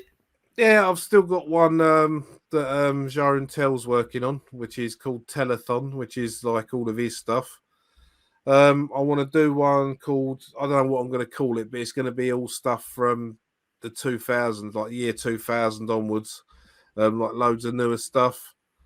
I'll probably do another collection of classics. I don't know. I just sort of like come up with an idea and then just put them together. So I've got some basic ideas, but no, I because I've recently done one, I haven't started another one yet. What have you ever thought about doing like a now that's what I call Sid Music 85 or something like that? You could just pick your 10 best 1985 Sid tunes. That would be. That's not a bad idea, actually. Oh, fucking hell! There you go. There you go. No, it's just I don't know. I mean, what I was actually going to say is you could do now that's what I call Sid Music 1980s. But you know, fucking hell, where do you what do you leave out? But I don't know. I think that'd be quite an interesting subject. Just look at one year and pick. You know, what you think are the best. Yeah. Right. Before we get on to that, F-Zero, right? You had F-Zero X on the N64, and obviously, like I said, you got GX on the GameCube, but you've got Maximum Velocity for the Game Boy Advance in 2001. You got GX and AX on the GameCube, and the arcade version as well, apparently. And the most recent installment is F-Zero Climax on the Game Boy Advance in 2004. So there you go. Really, there's been nothing since the GameCube. I wonder what that is. It's a bizarre one. Yeah, I don't know. Perhaps they just thought go out while it's good instead of flogging a dead horse. Possibly. Instead of doing an Only Fools and Horses and ruining it, I suppose. Listen, mate, before we draw this video to a close, it's getting to fucking midnight. How's the Kung Fu going? The Kung Fu? You mean the Jiu-Jitsu? Jiu-Jitsu, yeah. Yeah, it's going all right. I've been graded. I've got my first belt. I don't give these things away, as you know. So it's hard work. But I mean, I've mentioned it already. I started going to one. When did I start it? Just after Christmas. When did I start it? I don't know. I thought I'd put the idea in your head of trying something. You probably did actually, and I'm really enjoying it. I mean, it's to be kind of starting something that's so physical at such a kind of ripe old age is bloody awesome. You know, well, at least you didn't start it out as a fat old git. At least you had some sort of shape to you. I mean, all right, technically round is a shape, but. No, I mean it's I don't know. I think I've done my running, and I was gutted when I couldn't run, and it really annoyed me for a long time. And then I got to a point I thought, you know what, I've climbed on Mount Everest to running. I've achieved things that I'm bloody proud of. I can't run for toffee now, but time to move on. I don't miss running in the slightest now. I've got a new hobby, and I mean, a couple of weeks ago. This is right. We're going to do a cartwheel, and I went. I've never done a fucking cartwheel in my life. I mean, I'm not. If I was 6 years old and female, girls do cartwheels from the minute they're born, and trying to do a bloody cartwheel at 50, I can only imagine how shit it looks. I mean, the master G, he's when he's teaching you things. And you do it, well, good job, and he keeps your confidence going, And the reality is, I mean, one of the kicks is called an inside kick, and you bring your foot round and you kick in, and you're hitting them with the side of your foot. And I mean, I wouldn't be able to knock a fucking toddler over. I've got so little power in it. It's like, hey! You just feel a total idiot. But he's like, good job, and it's great. I mean, I love. I mean, I went along last night. I go twice a week. The class that I go to, there was Graham and there was John. Now John, I think he's don't quote me on this. I think he's a fifth Dan, and Graham, my master, he's one below. So John teaches Graham, but they were in the same class, and then they split. So John, he's now got his own got his own class, and Graham's got his own class. But so basically, the people that went to the class, all the kind of younger people all went to John's, and I go to Graham. Graham's basically all black belts and a few white belts. So it's more kind of hardcore. But he set up a beginner's class. So the first few classes I was going to, it was just me and Graham, which was great. I was getting like 1-on-1 tuition. But a couple other guys have started going, but I was there yesterday and it was only me again. And yeah, it's mental. You know, Graham, he's younger than me. Everybody's younger than me. And you know, when he was showing me my sidekick, and he said, you need to kind of keep it up and whatever. He said, that's good. He said, right, I said, so how should it be done? He says, right here. He says, get a hold of this pad. And he says, fucking make sure you've got a good grip here. He says, now get low. He says, you're going to feel this. Like, okay. Bang! Fucker. It's mental. And then he was demonstrating a couple of like wrist pulls where he fucking gets your wrist. You're like, fucking, whoa. You can actually feel my fucking bones cracking like, but I think it's bloody awesome. And obviously yourself, when did you start going about? You've not been going a year yet, have you? In June last year. I started. Coming up. Yeah. And what do you like about it? What do you like about martial art? One of the things I really like about it is it's like a big sort of family group, really. Yeah. I mean, like tonight there was 26 of us, and the when everyone's there, it's round about 30 people, and the youngest one is 7, and the oldest one is our Master Yoda, who's 65. And like everyone in between, you know, right through the ages. And it is everyone spurs each other on. So like if you get like called up to like last week, me and the guy I trained with, Lee, we got called up to go through the first 5 techniques in front of everyone. He did them on me, I did them on him. You don't feel self-conscious or feel like a wally doing it, because you know from sitting watching that everybody's rooting for you to be able to do it properly, and it's great. And it's like a sense of family. Everyone looks out for everyone, and yeah, they're a good bunch of people. I struggled to start with. You know, I've gone from like couch potato to fucking running my ass off. But it's the people there that kind of kept me going on it. So yeah, I persevered, put the effort in, and I managed to get a grading out of it. You know, up on my wall there, I've got a diploma. You know, with my name on it. You know, I put it in a frame and stuck it up, because if I don't get anything else, to me that's a fucking achievement. Absolutely, you know, fat bloke does good. Or not. Well, I showed you the picture of me getting me belt given to me. I mean, I've lost a fair bit of weight since you were here last. I mean, twice a week and it's the warm-ups. I mean, one of the warm-ups we did recently, it was something like 25 press-ups, 120 crunches, 3 minutes of star jumps, and 3 minutes of running on the spot. And that's knees up running on the spot as well. And it's like, you know, I'm fucked at the end of it, but it feels good because the endorphins kick in. You're like, yes, I did it. You know. Yeah. There's one of the. I mean, the thing I like about it, you go along and you never know what you're going to do. I mean, I was doing nunchucks a couple of weeks ago, and then there's like a kick bag, and there's a punch in, and you press ups and that, and then there's a thing, I can't remember what it's called.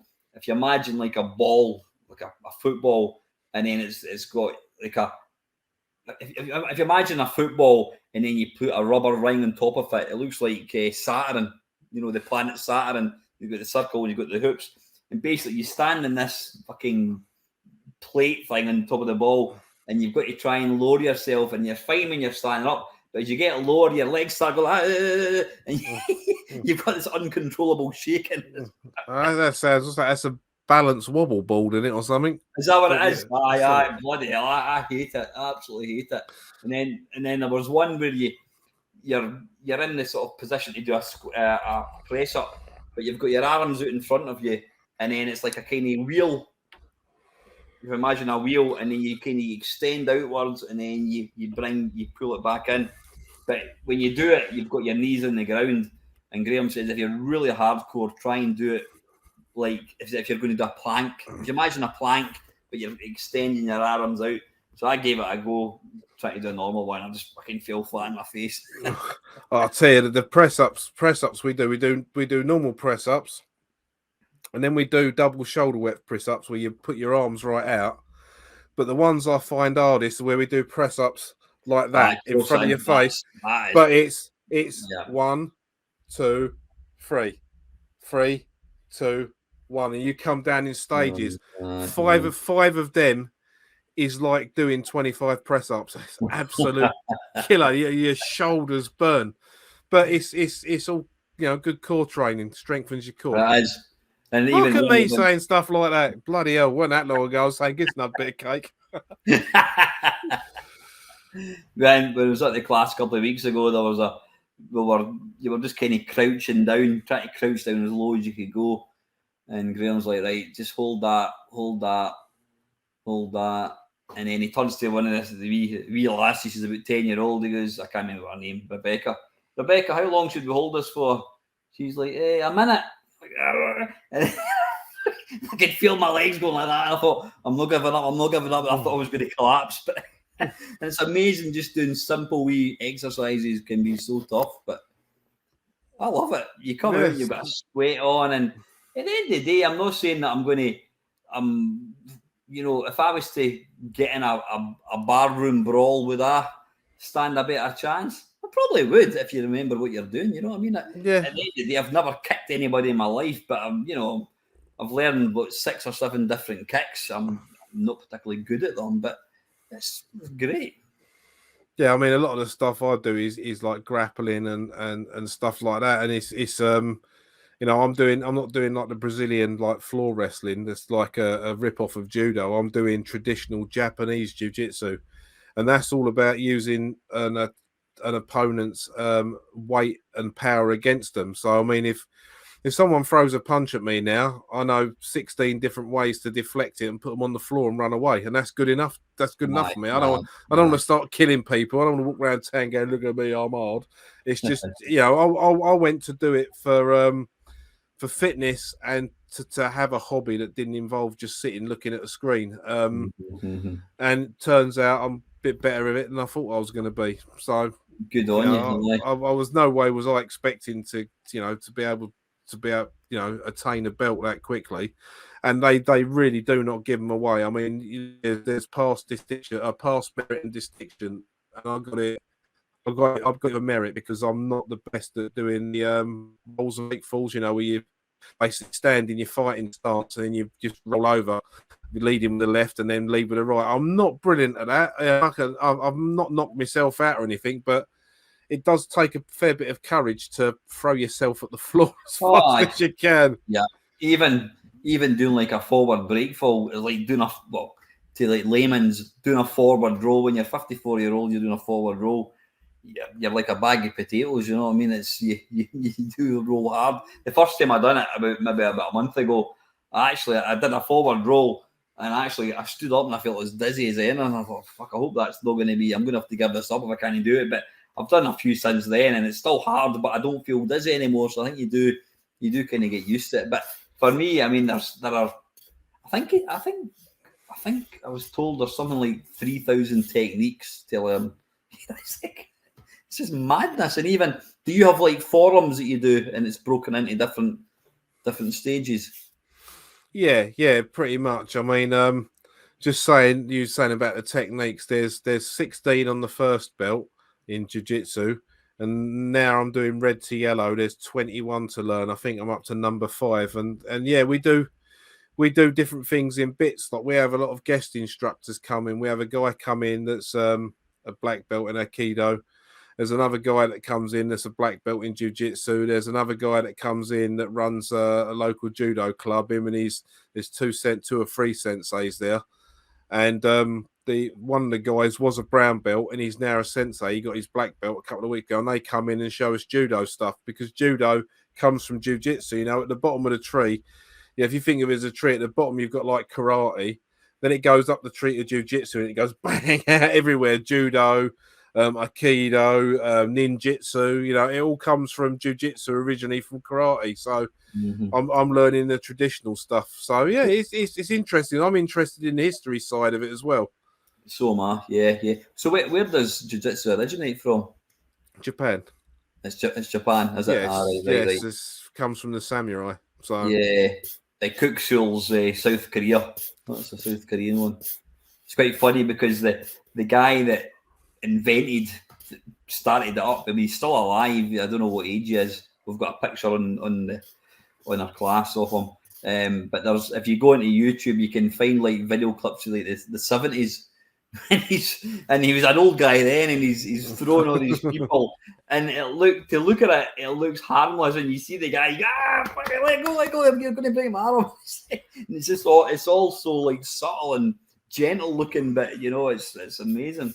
So we've actually got the guy's still alive, but his sons, he's got his grandsons. I think it's his grandsons.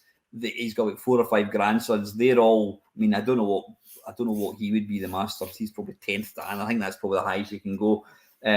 So some of his sons, I think they're like 8 and 9 dan, and they're wanting to change. They're wanting to kind of change it, but the old man's like, no. As long as I'm alive, you don't touch anything. This is how it should be. But we've actually got one of his grandsons coming to our class. I think it's nice. next Saturday. Him plus I think a couple of guys who are like the highest in the UK, and we've to bring a kit along, and he'll basically teach us things. I mean, it's one of these things for anybody watching this video. If you want a new hobby, then take up a martial art, because it's not just I mean, it's kind of equally as difficult. It's not just the physical trying to do it; it's remembering. I mean, I'll get shown. I mean, I'm up to the first not technique, would you call it, form that I'm getting shown to get to a yellow belt. Sorry, to get your yellow tab, you've got to it's 6 parts in total, but you've got to get to number 3 to get your first bit. So I've done up to number 3, and that's taken me the best part of probably 6 weeks to learn. And when I get shown a new bit, I'll completely forget it, and then I get shown again, and I'll completely forget it. And when I'm out with the dogs, I'll be like, I'll just kind of turn around, right, there's nobody here, and I'll kind of go through it because I've got plenty of room. And it's just one of these things. Do you not find that the more you do it, and sometimes when I'm lying in my bed at night, I'll find right that. Like that. You go through it in your head, and you're practicing in your head. Oh, mate, when I was coming up for doing my grading, like my sensei said to me, you know, how ready do you feel? Do you think you know it? He goes, because I'm not going to put you forward if you don't feel ready. He goes, I think you can. Do you think you can? I went, yeah, I think I do.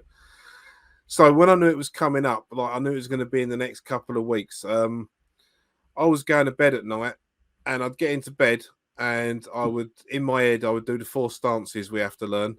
Then I would do the 21 move kata we have to do, which is a series of punches and blocks, and then I would go through in sort of like first person with seeing my training partner with me.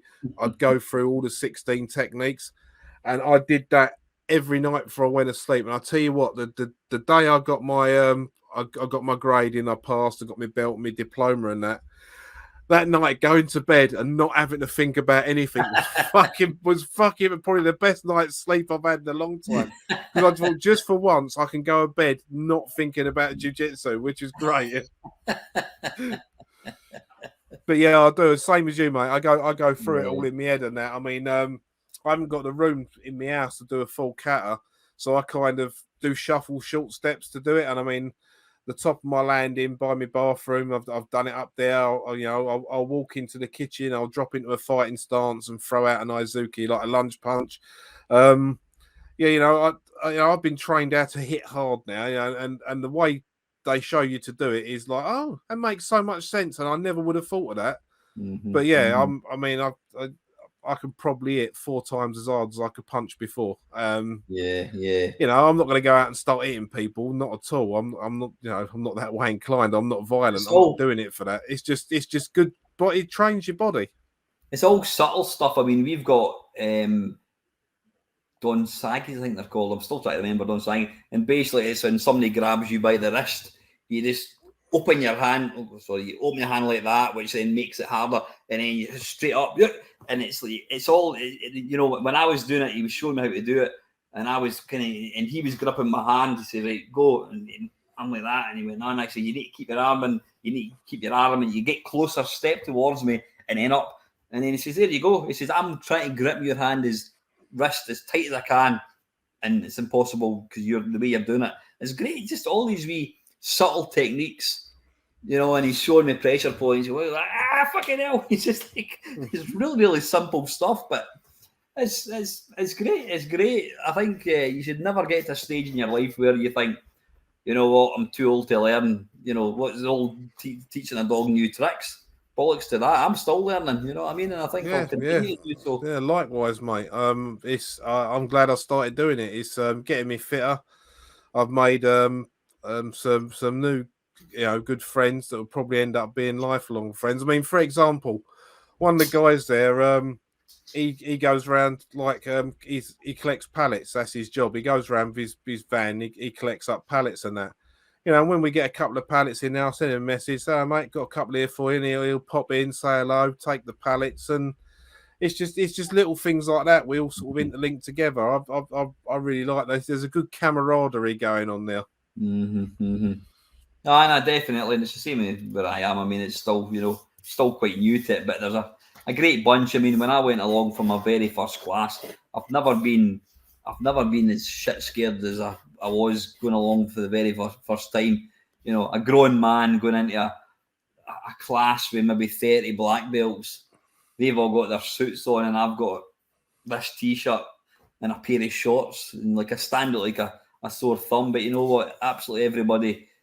I got paired with the second highest kind of qualified guy in the class, and everybody started. You start off at the same level. You don't know anything, and people are so friendly. And it's interesting because there are a couple of guys who I would describe as kind of old men with glasses and grey hair. And at the grading a couple of weeks ago, the one I couldn't go to, they were taking photographs, and there's a bloody photograph of this guy.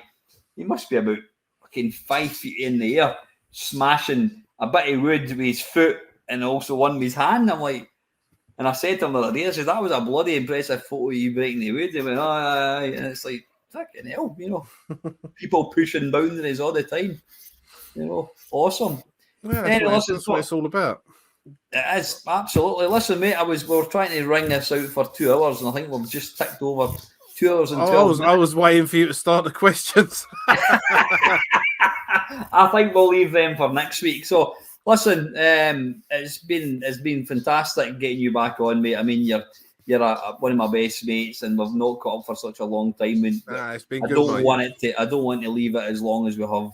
I mean, I know real life gets in the way, but I'm more than happy to kind of do it at night time or whatever. The same as yourself. So, I will put a link to Chris's channel down below. Please do go and check it out. You've got a great channel where I know you've said to me in the past that myself and the Cozer inspired you, but then you in your own way, and it's the same with Dale as well, has inspired me. And I think that's what I like about this. I've been saying recently that the community doesn't really help each other. The people that I kind of knew from the early days of YouTube, they're all just out for themselves. There's no, but then there's wee groups of people like Down the Rabbit Hole and what have you, like Tobaccoless Prime and that. But we've got a good wee kind of thing going. You all help each other, and it's just about having fun at the end of the day. It's about friendship, companionship, making people laugh.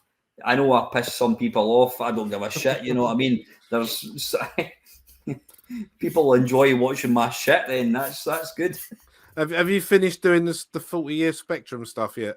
Yeah, thanks. All right, so I can tune in again on Sunday now.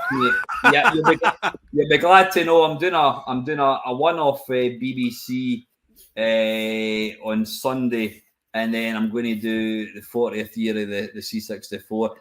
Do you know? Is there an official or not an official? Is there a top 100 Commodore 64 games list that exists? I mean, there probably is. We can have a look before we go. I mean, the one for the Spectrum, there was it your Spectrum published top 100, and that was the list I used. But if there's one that's similar for the C64, then I'm going to do that one as well. Well, there is one on Lemon 64. Right, that's probably, and that's voted. That they all they vote for where they come in, I think, don't they? Yeah, I mean, depends whether you'll agree with them or not. I mean, looking down, you never know. See, look, this is by the magic of the internet. I can just send you that link straight away. You ain't even got to go looking for it. How about that? There we go. Superb, superb, mate. Right, listen, son. Thank you very much for joining me. It's always a pleasure to have you on. My door's always open for you. Yeah, same here, mate. You know where I am. Thank you very much. And finally, listen, guys, if you're still with us, thank you very much for sticking with us. Till next time, have a great weekend. See you soon. Take care. Ta-da.